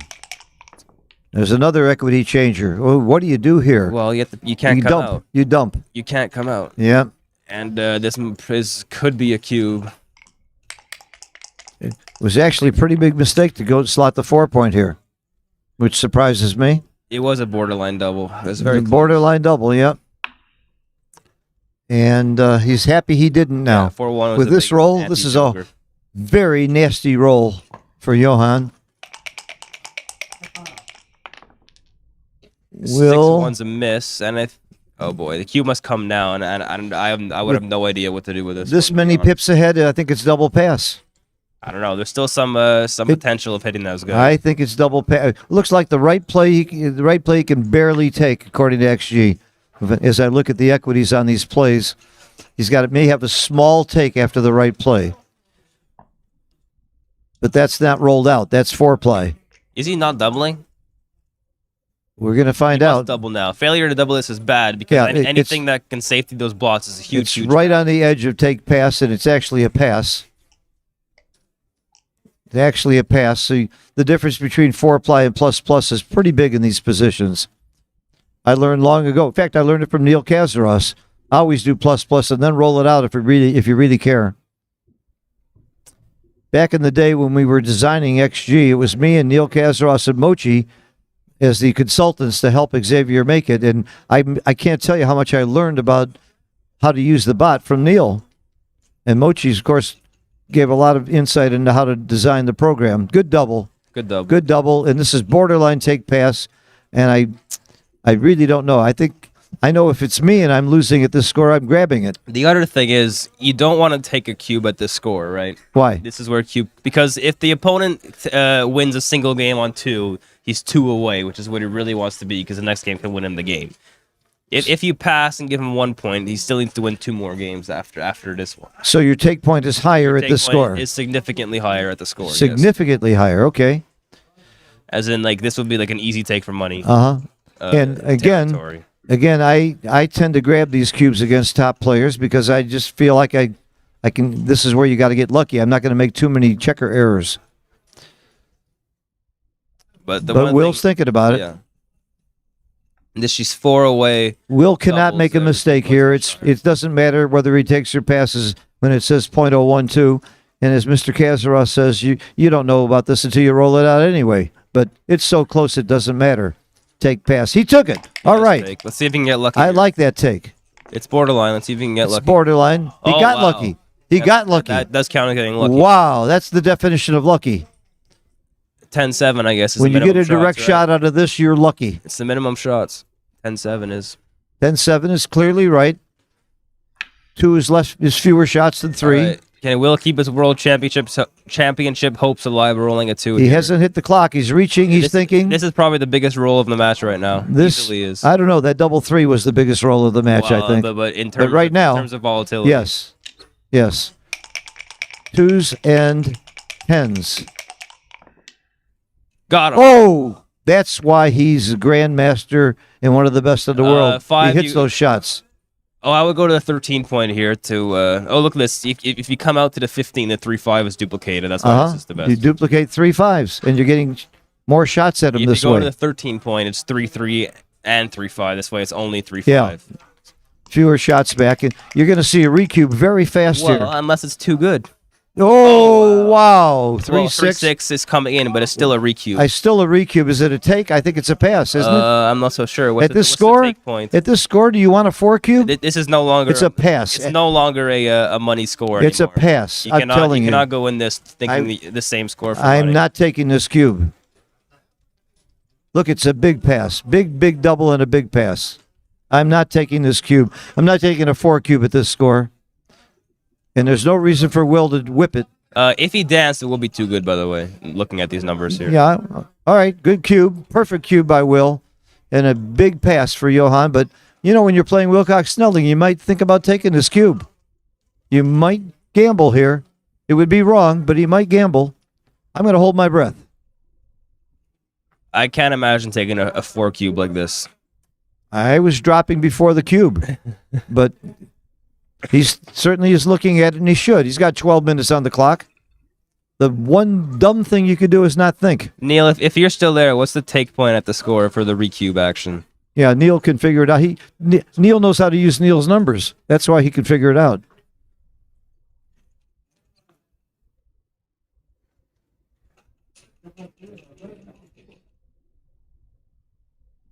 I mean, you have to redouble because there's so many threats. There's no gammons. You have to redouble because it's a big pass. Not a huge pass. Well, the redouble is the easy part. Yeah, that's easy. He took it. He took it. He's a gambler. Wow, this is the cube of the match right here. This is big. 5-4. He has to hit loose. And the 4 must come down. He needs the 4 for the cover. If you get hit back, you're losing anyway. So Wow. you have to go for the gammons. Everybody hold your breath here. Everybody hold your breath. This is big. Oh my God. A 3 is monstrous. No 3. He missed it. He needs an 8 or a 2, or he can lift with a 1. 7. I'm lifting. And you stay there because you want to pick up the second guy. You do stay there. You're right, Ryan. Yeah, you want to pick up the second guy. You did to that win the quickly. match. I wasn't sure about staying there. But it's only a 3-2. I wasn't sure about staying there, and neither is Will. No, you must keep your Whoa, what a sequence. Wow. What a turn of events for Will. Yeah, this is pretty wild stuff right now. This is drama. Are you not entertained? I am entertained. This is drama. I'm excited. I'm going to have to take a nap after this one. I would take a break, even though we just had a break. After. Wow. Oh, that's an incorrect play. That's a little bit passive. I understand it gives a 3-2 shot, but you want to keep your gammon threats alive. A gammon wins the match, 3-4 is good. And this game is not decided. Johan has chances again. This game is still in progress here. Nice roll. Great switch. And you don't leave any shots from the bar here. You don't? I don't think so, no. You don't? I would play it to the 11 and 2-1. That's leaving shots. No, it's not. You cover everything up and play 2-1. No, 12-10 is right. You assume he's not going to roll. 12-10 is right because if Johan were to enter there, you want to be able to hit him back with the 6s. So it's worth it to leave. It's worth it to leave the shot. Yeah, this is a hard play. Okay. This is completely borderline. Is the best play. 4 would have been huge there. Oh man, we've had a lot of huge. This is terrible. But you can take advantage. You do 4s. Yeah, you duplicate the 4s. You do 4s. Right. You only leave a single double. And now you play 2-1, so you don't give him another shot. Okay, good play. Wow, hold your breath. This is a big roll. 4. No, almost. No, he got it. And if Will were to play quickly there and play 11-7, he would have gotten hit. And he also could get a double. Well. If he was 6 away, he would be happier now. Look at this race. Will is still up 17 pips. He doesn't have to hit. No, he doesn't need to 4s and 7s hit.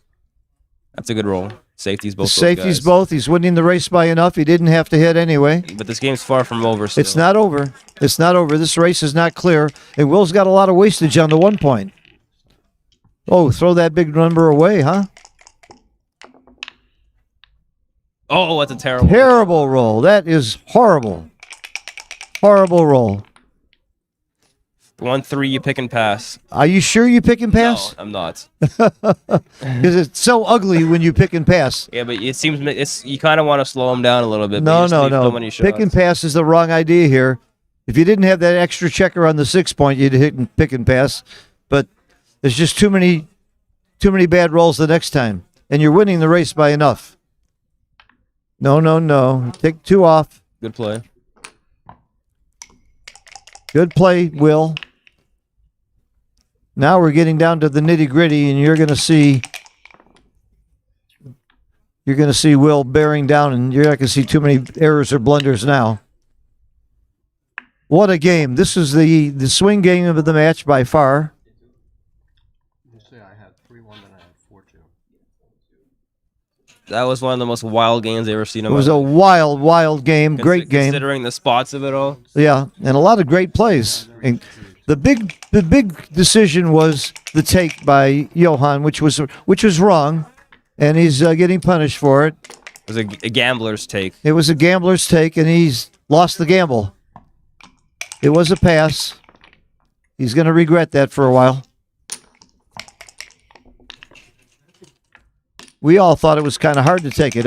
If I hadn't seen XG, I would have thought it was a bigger pass than it said. Wow, 16-15. 3 away, 4 away. What a match. 16-50 is a very interesting score, by the way. What's interesting, by the way, if the leader doubles, his recube take point is 40%. So that's one big reason why the leader doesn't double very often in this game. Well, he can double. He just needs to wait for a gammonless position. A gammonless position, okay. And even still, sometimes right to double gammonish positions too. But having a recube take point of 40% slows my cube. But actually, in this score, the leader is going to be more aggressive, have an earlier double point in gammonless positions like races. Okay. The reason is you want to get to Crawford, and you want to get to Crawford extremely, extremely badly. 2-1, the play here is 24-21. Yeah. We And know gammons aren't efficient after you turn the cube when you're 3 away. Will should know this play. Yeah, He's but been they're playing for very, years. very efficient for Johan if he turns That's the a cube. mistake. A very uncharacteristic mistake for Yeah. his second play. Yeah. We are having a fantastic final here. Double aces Undefeated is final. great. You do not make the 1-2. bar here. I'm You don't make the stepping- bar. I'm going to the 21 points.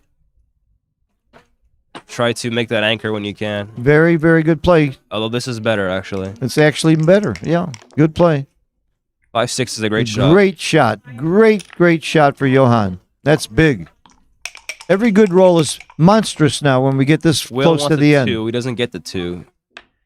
I will not run. I will just stay back and play safe. Running is wrong. And this might be a double, actually. Oh, no. Yeah, it might be a cube at the score. No. Yeah. Couldn't have been a cube. Yeah, it could have been. Couldn't have been a cube. It's not gammonish enough. You got some threats. You have You want want pick to up. activate gammons for Johan because gammon wins the match if after you cube. Well, now it's not a cube. It's just for not sure. gammonish enough. He missed. He That's missed. That's a big miss. That's a big miss. But Will still needs to consolidate some of those blocks. This is a 50-50 game or pretty close to it. 3-1 is not going to cut it, so I guess he just Well, makes the he's 10 going to leave a point and slide 2-shot. over. He'll leave a 2-shot. 2s and 4 3s.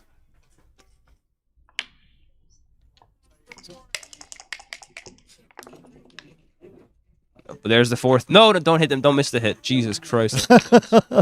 You almost stopped him. I think you stopped him. I hope he didn't hear me. Yeah, no, there's no way he could hear you. I can barely hear you sometimes, right? Because I'm an old man who's going deaf, so. No, this is a cube, no? That was a big double from the roof. Must have been a big double from the roof. Really? Yeah. I agree with you. Yeah. He didn't stop to look at it even. No, I don't know what he's. I He's don't know got what he's lots of looking time on the clock. Why didn't he look at at. it? He must know going into the score. You need to be super, super aggressive in your cube action. Especially if there's gammons. You activate gammons, you win the match. That, Well, that's a nice roll. Just consolidates that blot. yeah. Now it's definitely not a double anymore. You're pretty sure he missed a double. I didn't see. I'm pretty sure Mr. Cube from the I roof, didn't see yeah. it. Well, the one thing we're sure of is you should have slowed down and looked at it. How can you 4-6 play is that a big fast hit. at this score when you got all this time?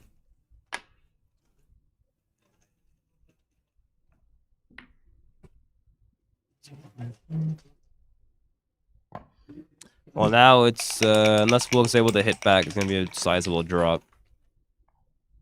4-1. This is a massive cube now, and it's still a pass. See, It's a pass, a double and a pass from the bar. so he definitely missed some doubles in this. Yes, he absolutely had to have missed doubles, and this would be a terrible one. He's not gonna Look at this. cube. Come on. He's faking the roll. He's faking. He's just playing around. He's not going to roll. He's not going to roll. He's playing poker. No, Johan, don't roll. Play poker. I think he's gonna double. He is playing poker. He's going to try and get Wilcox to take I by, think that's what he's by doing. thinking he's not sure about doubling. Does he know who he's playing? You're not Well, going to play poker with Wilcox? He might get Wilcox to take. Oh, no way. That'll be pretty. sick Wilcox if is the not going to shtick take a works here. .37 take. And he's not going to miss this cube either. He's playing It had to poker. have been a double. He must have missed at least 2 cubes there in that How, game. he's not going to miss this double, not at the score. He's too good. It won't happen. Oh, no. He's rolling. Oh, man. Now he can't double according to the rules. He's attempted to roll. He can't change his mind anymore. Wow. He's really sick he didn't double now. Well, now it's way too good. But he's still sick. He didn't. Well, not. Yeah, you're right. If he got to too good, he might be okay. But still. Wow, Will come in, but doesn't clean up a thing. Double now. He's going to hit. It's still too good. No, it's way. Hitting's right. Hitting is right. Hitting's but right. It's too good. And hitting might scare him from doubling. Who knows? You have like what can you possibly roll here as red? right? that Will could have a take next time. He used my trick. I So stopped that's my. why this is just miles. This is my too good. trick. I stopped my opponents from doubling by making them too good. This is my trick. If he doubles here, that'll be really, really poor. It's a play, I monster think. too good, and he missed a monster double. Oh, it's a lot of pressure here. This is the finals No, Will of would've the taken that Undefeated one. of the Monte Carlo World Championship, and neither of these folks have won the championship before. This Okay, is well, at least this he, is At big. least he realizes it's too good now. Yeah, it's impossible. Will would have taken that one.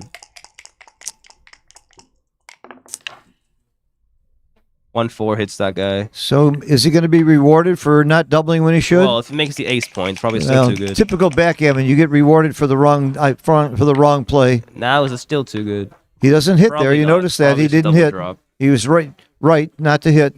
Let me. Where's the controller? Give me the controller. Hit that controller right there.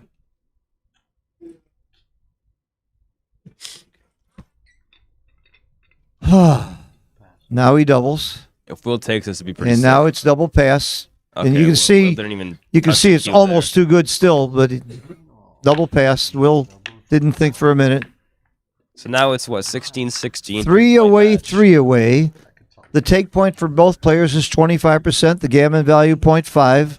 So you just double a little bit faster than you would for money, and drop a little bit faster because the take point's a little higher.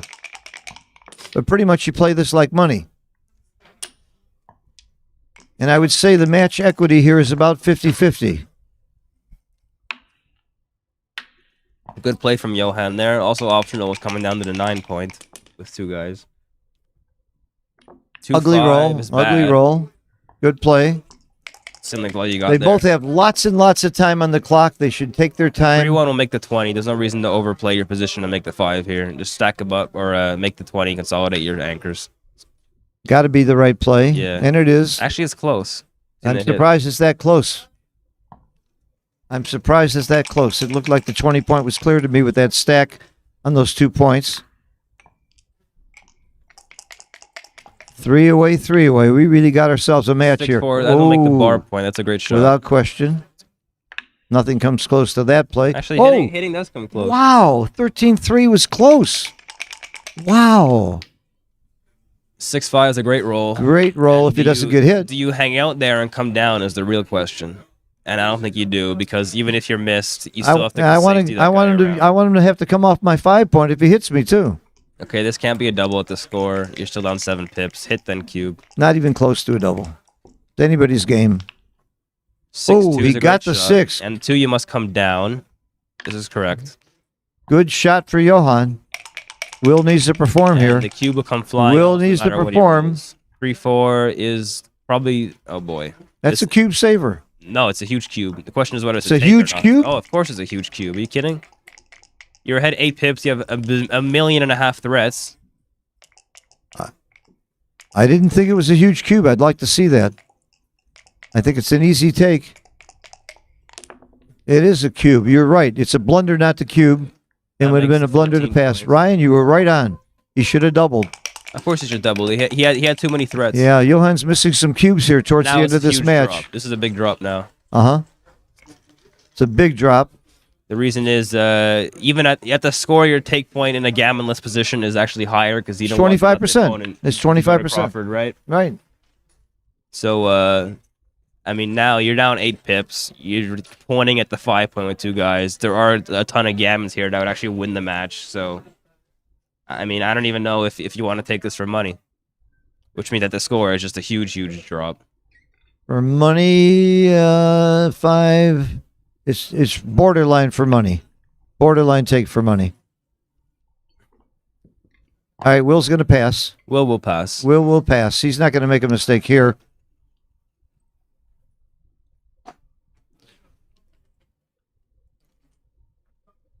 He's quickly going to count the race. We saw in previous points in the match when he puts his hands against his forehead like this, he's just counting the race.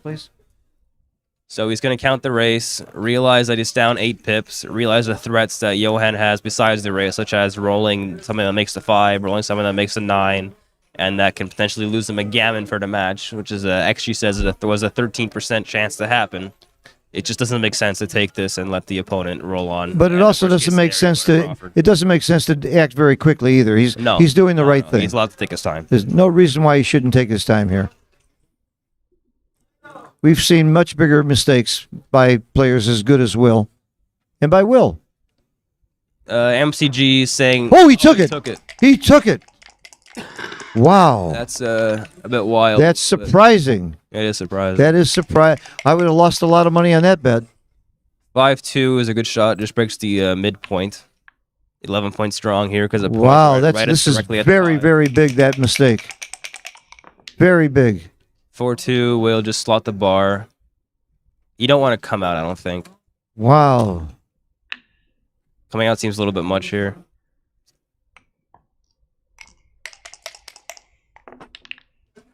6-4 will make the 2 point. It's not really what Johan is looking to roll, but it will have to do for now. Well, you can bring 2 down. Why not? I like this play better. 2 down, leave and it 2 is right. shots. You're leaving 4 shots. I this like way. it. I guess even if you get hit, you can just pick up those guys. This is more pure. Keeps your checkers where you want them to be. It's not disaster if you get hit. Okay, good play, Phil. I really would have made this play. I believe you. It's definitely. Well, it's you definitely believe me? I lie most of the time, and you believe me? All right. So Will hits here with a 2-5 and a 1-6. 6-1. Oh, 6-2. 4-2. You must. Phew, I saw that 6. You might want to come out now, actually. I Don't saw wanna the get 6. fined, but okay, coming out was a big mistake. Big roll here. 2-2. Ooh, what do you do? Maybe You make the 9 and go to the 4? I think so. Yeah. Make the 9 and go to the 4? I don't want to leave any shots here. I'd leave a shot. I go to the 4. How about this play? Making This play. making the 3-point on the head. Wait, on his head is right. Because for the gammon threats, right? Well, only by a little bit. This play 2-5, was you must close. run. You cannot stay. Yeah, back you there. can't get gammoned here. If he loses 2 points this game, it'll be 1 away, 3 away Crawford, which means that Will have 25%, and he'll play 1 game like DMP. So he has to win 2 games in a row. And he liked that odds better than staying back there and risking the gammon and losing the whole match right now. Clearly the right play. Okay. Bad take by Will, and he's being punished for it. Although the game is not over. No, 3-2. Probably just make the 5. This seems fine.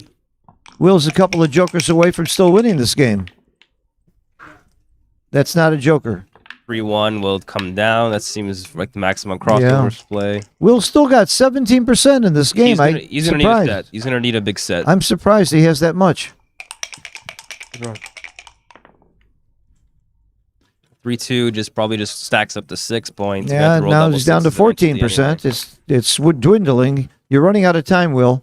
If you want to win this game, you better get on your horse. And this is a huge game to win too. This is a huge game, a huge swing game. We saw Johan miss some cubes late in the game, and now we saw Will make a bad take. 6-4 is a good roll. I would just stack the 6 point. Bring as many guys in as you can. I would put it on the 4 point, but he made the right play to the 6 and the 5, so we're both wrong. Well, and his play was right. They're all going to be very close. They're close, I might but his play change was on- right. On plus. So Johan still has a 12 pip lead. XG says it's about 80% chances he wins. But Will's definitely won from here before. Let's see if he can do it again. I would just bring 2 guys in once again. And I like putting a checker on the 4, but it's real close. It's very, very close. They're all going to be close plays. They're all close. You can't make a mistake here. No. We're down to luck here, but that really was some wild cube action. That was for these 2 that players. was a poor roll too. Yeah. All right, take your time. You got 10 minutes. You know you're not going to play too many more games. Take your time. As long as you don't do something like 6-2, 5-3, you should be good to go. Should have taken a little more time on that cube, though. Yeah. We were all surprised that Will made that mistake this late in the match. He's got the flu. That might and stamina is a big part of backgammon when you get this far. Yeah, he has the flu. It's been bothering him all week. 6-3. That's my excuse, and I'm sticking to it.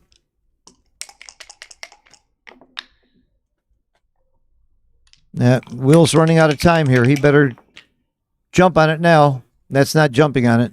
No. He needs a set of boxes. Yeah, he's got 8% in this game. That's not But nothing in double six can't That's not fix. nothing. Have you ever seen anybody with 8% win, Yes. Ryan? You ever happen to you? That always happens against you, right? Well, it does happen against me more often than it happens for me. Yeah, that's what I always say. You give everybody a lie detector test, and they'll be right saying that their opponent rolled better than they did every time.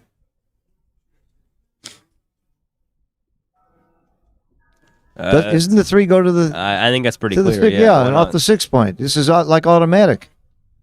You need to unstack that 6 point. All the doubles are going to play. Big roll from This is Johan. very big. And now goes 5-2, I think. Yeah, you unstack the 5 point. Yeah. It's right too. 6-4 is a good roll. It's a good Not as response good to as double threes. double but threes. It's not good enough, yeah. He needs some sets, like we said. It's only down to 3 point something percent. Good roll. It's not good enough. That's a though. start. Not That's a good enough. start. Probably 5-1. No, 5-1's not. It's close. It's not a big difference. I like 5-1 too because of that stack on the 5 point, but you got to make. Yeah, you must. I guess you just make the play that maximizes your big doubles the Well, best. the other thing is if you roll ones, you're going to lose anyway. Is part of the idea. You just assume you're not going to roll ones when you're losing like this. Not a big difference. But it is right to come off the 6. He made the right play. Yeah, it makes the big doubles better, is what it does. Double twos is okay. It's an average roll. 1, 2, 3 into the 3 point probably. It's an average roll. It's okay, 8 that's all of pips. them. 8 pips. 3-1 is not good enough. No. Will's getting punished for that bad take. 5-1 and slides it at 2 point, I would guess. You don't come off the 6 here because you waste with a 6 next time. That's what a lot of beginners would do. They'd empty the 6 point thinking, oh, well, it doesn't matter now because if I roll a 6 or a 5, I take it off, and that's the wrong thought. It's not going to happen for Will in this game, unfortunately. No, this is going to be... All right, that's Jin. That's Gin. And now, at 1-away, 3-away Crawford, it doesn't really matter much. It only changes whether you get a free drop or not if you win a gammon. So you both play as if it's double match point. And you just both play to try to win 1 point. It's a good time to take a break. Yeah, because I could use one. Well, Great match. A great match. And Will Johan needs to win certainly 2 got the games in edge. a row. Technically, he's a 75-25 favorite to win this match at this point. Let me see if I can go get a bet down at even money. Good luck with A lot of betting going on thanks to Morton Holm. You might get 74.9%. I got my old buddy Joe Russell sitting next to me. You got a big match coming up, don't you? Who are you playing? Jorgen again. That's right. In fact, I asked for that. The match that you did yesterday that I did the commentary on, we had over 8,000 views before I went to bed on that match. I mean, people really want to see you guys, and you put on a great match. It really was. And it was an exciting, great match right down to the end. Great sportsmanship by both of you. I think two real stars of the game. I can't wait to see the rematch. I hope I get to do the commentary again, and I wish you a lot of luck. All right, let's take a little break here. Here we are. This is Joe Russell to my right, and I forgot your name again. Ryan. Ryan. See, I'm an old guy. I forget things like that. I've known Ryan for. Was that? In the Super, yeah. Do you play backgammon though? Yeah. Oh, you that's do right. play backgammon. Yeah, sure. I didn't know that. I thought you just. Yeah. Hey. Yeah, I got crushed in the tournament. I didn't make it very far. So tomorrow, 2:00, we're going to have some very big matches, including Joe Russell and Jurgen again in the fighters bracket. We got 8 people left in the fighters bracket, so we have 4, then 2, and then 1 of those remaining will play for the championship against the winner of this match. And one of those 8 people is going to be the loser of this match. So we're not sure who plays who, except we already know that Joe plays Jurgen Gransted, 2 world champions battling it out again. Be really great to see all those matches tomorrow. And then we got the Super Jackpot tomorrow. The high roller, if you missed it, is over. And Mochi beat Mark Olson in the finals to 2 more Grandmasters. You know, we're using the name Grandmaster a lot as if it's a real common thing. it's very common at the end of the tournament to say Grandmaster, and tournament is proving over and over and over again that this is a game of skill. You're seeing the best players get to the end. And that's not always true. Sometimes you see very weak players get to the end, but right now we're seeing really, really top players make it. Okay, we'll be back shortly.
I'm right there, right?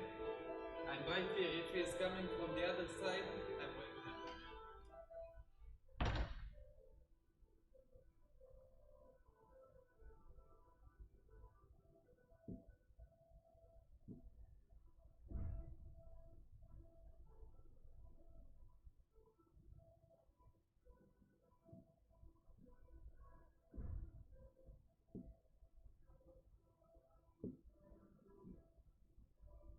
So Tara was mentioning we had the mics off, and we did that on purpose. We didn't want you to hear what Joe and I were talking about.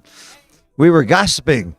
That's the biggest fun I have at these tournaments. It's fun to watch these matches. It's fun to do commentary. It's fun. I just got through playing Bouzouki and Pineapple Bluff Gammon with the Kiko and during the break.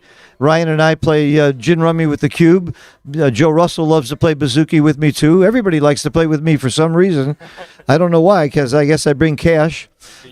But the gossip, the talking about people, God, is that fun. But that we can't keep the mic on for. If we kept the mic on for, we would. I'd lose my job. I wouldn't be here. All right, let's talk about this match. Johan is now a 75% favorite to win. Yes, Wilcox is a little bit better, so maybe 74%. Maybe 73%. 74.5. Yeah, 74.5. There's no cube action anymore, so Yeah. Will's played exceptionally well with the cube action this match, by the way. I know it took a blunder take in the last game, but that was his Are first all the remaining cube blunder players the in the entire money? match. I promise you they're all the remaining players in the money because there's a thing called hedging. Joe, are you in the money already, even if you lose? Yeah. Yeah, they're all in the money is the answer. Already 2 rounds past the money. Yeah, they're 2 rounds past the money, Russell. Oh, no, that's not possible. Blake Fleetwood can't be in the money. I've never seen a guy win more than Blake Fleetwood. Ed O'Loughlin passed away. Now it's Ed Fleetwood has the banner. We're winning the most money. 80. Over 80.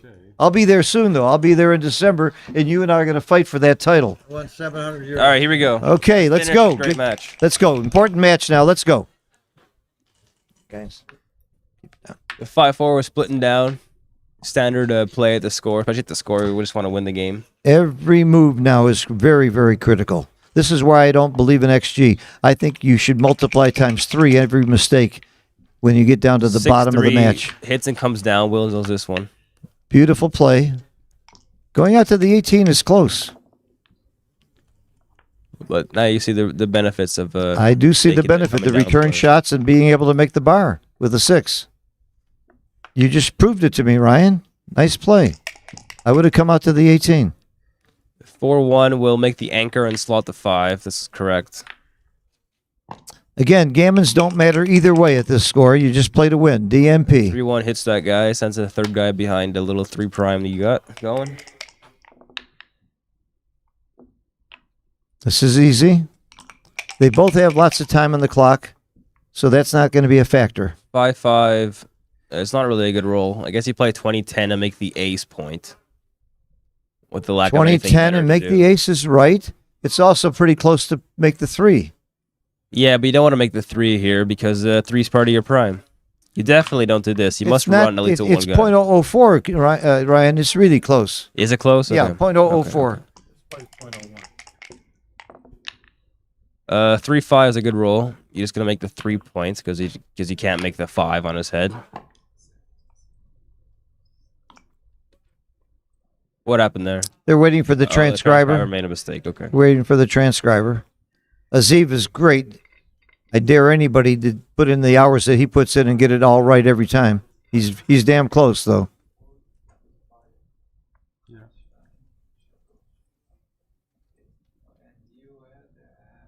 5-3.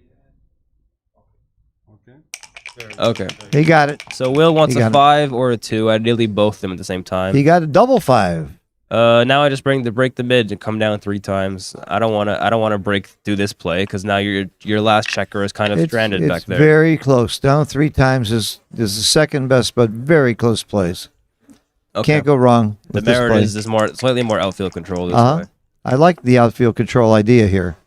3-4, you must hit that guy, and the forward probably just safeties the midpoint. The hit is a must. Yeah, you must hit. The hit is a just must. swing the Not rates hitting at is a least. blunder. Because it's at DMP, it's all about the race. You don't care about winning gammons. You don't care about priming. You care about winning the race, and hitting helps the race a lot. It's a race. It's a race to the finish at DMP. Plus, there's really no other play you can do here. What are you gonna do? Slot the 7 point? It doesn't make sense. This is another play that's wrong, but If the score was 18-17, Crawford, this might be the play. But because you don't care about losing a gammon here, I can understand him being afraid to give up the anchor. He's outboarded. He doesn't want to that's really why get I'm into a saying hitting if game. It was 18-17 where Yeah. gammon save really mattered. You might be scared about giving up the Uh-huh. anchor, but because it doesn't, they're just trying to win. You don't. The anchor loses a little bit of value. Excuse me. Good play. Will really wants an ace, a 4, or a 2. Not that 2 though. That's actually a pretty bad roll. And I would actually step up with the other 3. It's so close, it doesn't matter. Okay. This is a big roll. He has opportunities here. 4-3 hits twice. You're not trying to blitz the guy. You're just trying to. Hitting twice is the you're right just by trying far. you're just trying to buy time for you Uh-huh. to run around with your last checkers, right? And you don't mind making the 1 point at this score. You're not trying to blitz. You're not trying to prime. You just helps your race and slows him down. 5-3 comes in, and Johan wants to point on him. Don't be afraid to hit, Johan. 6-2, we must hit. Don't be afraid to hit. No, it's not a must hit at all. Oh, is it not? It's not a must hit at all. It's close to hit, but it's not a must hit. I guess the 14 point is very strong here. 13-11. No, this is the wrong how idea. bad is This that? is not bad. Not bad. It's close. .012. It's very close. Okay. Still better than the hit, though. Yeah, the hit is wrong. Hit's wrong because you don't care about winning any gammons. Yeah. I might have hit there myself. I understand the play. 5-1's a decent shot. Very nice shot. Very good shot for Will. He would have definitely preferred a 3 to swing the race back in his favor. But 5-1 is, I mean, it's about average, I guess. It's definitely better than fanning. 6-3, that's going to break the midpoint. He knows this one.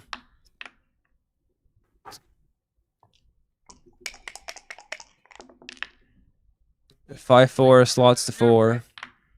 Puts the checkers where you want them before you start bringing it around. Most race-efficient plays. Ooh, 6-4. How do you play 6-4? Nice play, Will. That is the play. That is the play, especially with those 2 blots in the inner board of Johan. Nice play, Wilcox. What a shot. Hit and cover and what? Hit, cover, and lift. Hit, cover, and lift. But how about 6-5-3 the bot wants to do? Because it's much more... It's flexible to create points inside. If you stack them all in the 3-point, you're going to leave shots. And this is this is definitely not the right idea because it puts the checker right out. Yeah, going to the aces just doesn't seem right. That does not seem right. Guys. 4-1's a huge fan from Will, but there's a ton of shots from Johan here.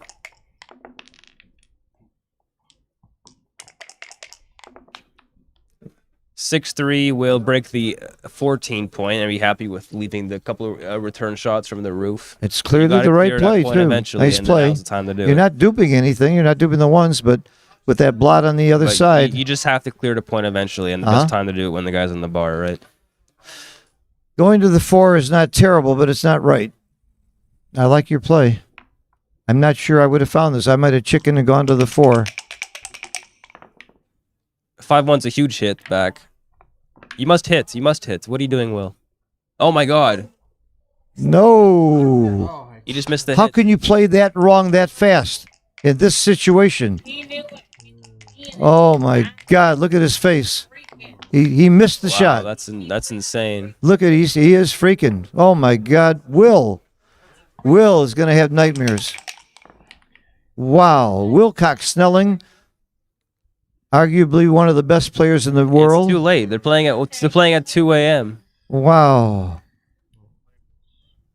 They got to give some. Wow. This is not chess where you can't afford to take the night off, right? But you can't afford to play that fast. I'm sorry. This is the World Championship undefeated finals. Yeah, but he has a flu and it's 2 o'clock in the morning. Me, I'm young. I can stay up like this and I'll never make that play. But it's tough for these older guys. And I'm not saying that as an insult. It's just you guys don't have the stamina. A young man anymore. I don't know why. I don't think Will is an older flu. I don't think of Will as an older guy. Is my problem here. To me, he's a young kid. It can happen to anyone. That's the point. Oh, of course, it could happen to anyone. But it shouldn't happen at this point. It especially happens to people when they have the flu, when they're forced to stay up at 2 o'clock in the morning. That's a huge part of it. We realized that Will definitely wouldn't have. I mean, Will in his prime time never misses that play in his life. Well, look at Will's body language. That tells you something. But I mean. But there is good news because the roll after Will missed a hit was a 2-3, so he would have been returned hit. So I'm not sure what the swing was in terms of match play, with considering the both sequences with the hits and the return hits. But we'll see. At any rate, it's still anybody's game. He still has 25%. Although in the race, you really got to like Johan's overall. 25% is not where Wilcox would like to be. His equity would be much higher if he hit that shot. And he knows it. He knows it. The loser of this match is not out. He's going to be in the bracket. He's going to be playing tomorrow at 2 o'clock. And he'll be in the final 8 of the fighters bracket. And then the other thing is, I'm sure the amount of matches Will's played in the last couple of weeks, or, well, a week and a half, I guess, takes into account here. Did he play in the Super Jackpot or High Roller? He did not play the Super Jackpot, but he played all the matches in the UBC. Oh, UBC. That's right. That's a lot of matches. That's a lot of matches. That's a lot of matches. That's a lot of pressure, too, when you're playing for PR. Wow. This is going to be a breeze home for Johan, it looks like. So this might 11%. I mean, if you want to, I don't really want to get technical right now, but that is definitely a problem with having the UBC event right before the World Championship. Is Well, that you people don't have to play in the it. That's your UBC. choice. I understand, but if you want to play with it, you're gonna be tired for the World Championship. This is the nail in the We coffin. saw the consequences. This is that the just nail in happened the here. coffin. You got to give Johan credit, though. He played well. He played courageous. He played well. There are a couple of uncharacteristic blunders for Wilcox, and he's still playing under 4 PR, which is not great for him at all.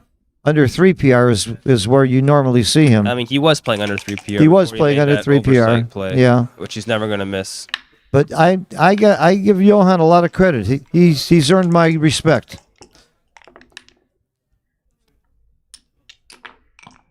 It's just a shame that oversight happened in the last game, and it's such a critical moment.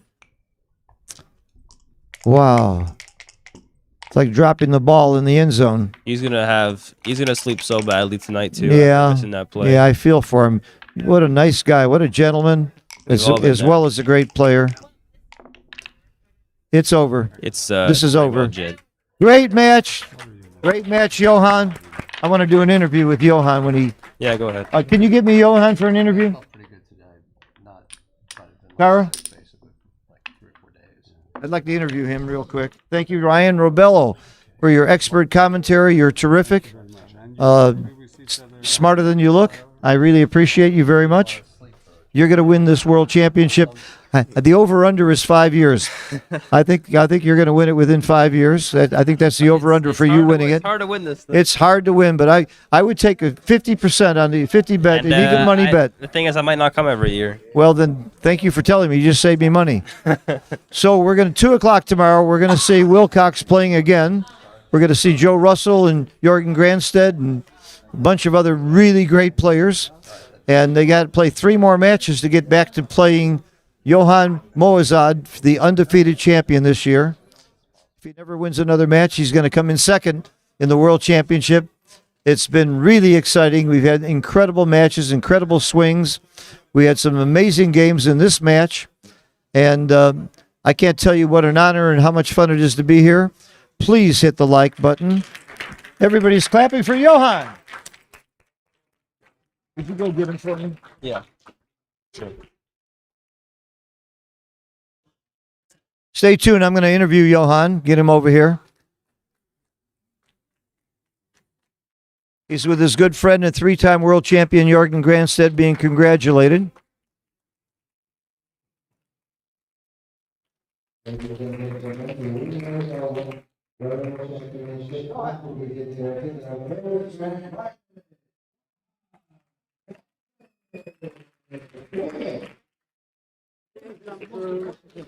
Have a seat. Everybody, let's meet our undefeated champion for 2024, Johan. Congratulations. How do you Thank you very feel? much. Oh, I feel exhausted. Really. How can you So play? happy. How can you play such a big match like this with your arm on the chair, relaxed like it's nothing? How do you? Is that your modus operandi? I couldn't sit straight. I was so nervous. You- You know, like, That was nervous. That looked to me like you were so I was relaxed. okay. I was quite relaxed. You were very relaxed. Speaking of like, It felt no, I felt relaxed. I mean, he was the favorite, and you know, he was the favorite. You're saying that? yeah, he was the favorite from the start. But but I rolled really well. So You rolled well. You played well. What can you do? You played courageously. You played well. You took a couple of cubes that most people would pass that I would have taken against Wilcox Snelling. I don't blame you for that. I imagine they were huge drops. How about that hit that he missed in the last game? I felt sorry for him. You did feel Yeah, sorry I for him? did feel What a nice guy you are. No, but I mean, it was like I would say that too, but I'm not sure I'd mean it. I did. I rolled a 3-2 after he missed it, so I would have hit him back. Uh-huh. Yeah. on That's 5 nice to know. points, You would have hit him yeah, back if he'd have hit you. But he clearly just missed the play. No, he was. He's got tired. the flu. He was tired. he was It's tired. 2 o'clock in the morning. Yeah. I have a suggestion. We should start playing much earlier. I agree. Yeah, I don't see. All of us are over 70 nowadays, and no one can. You're over 70. You look like a kid to me. Thanks a lot. I'm almost 80. You look like a kid to me. You look good for your age. Thank you. You look good for 70 too. I can't believe it. 60. 60 something. Oh, that's great. What are your thoughts about tomorrow? You know what you get to do? Yeah. You get to go swimming, sightseeing, take a long nap. They said I could join Speaking the of, jackpot. you could join the jackpot. Yeah. I have to have something to do. So Play me for heads up, but you got to spot me. You got to spot me. I wouldn't dare play. I got too much respect for your game. I don't play guys like you heads up unless it's a funny thing like. How did we play? Did we have a. I don't recall the exact, but Wilcox was 4 something. You were 5 something. It wasn't. Okay. It wasn't stellar play. No, it You're wasn't both perfect. capable of playing much better. As I But I'll said- tell you, you played with heart. Yeah. And you, We had both. I think we had some fun games. So. well, you had fun games. It looks like you had a good time. It looks like you were enjoying it. I was happy all the I'm way. very happy for you. I'm excited for you. I wish you luck in the finals, and I can't wait to see the finals. Thank you very much. All right, thank you for being here, for putting out a great game. All right. I'd love to have you. Everybody, we'll see you tomorrow at 2 o'clock Monte Carlo time, and we'll see Johan in the finals. And he may be the next, he's a 50-50 to be the next world champion from Sweden. We've got previous champions from Sweden, so great backgammon there. I have a lot of respect for the Swedish players after being in Sweden and seeing how close they are, what great friends they are with each other, and how much they support each other. It's really a terrific time. So we'll see you tomorrow at 2. Thank you, and hit the like button and buy a lot of stuff from Backgammon Galaxy. Good night, everybody.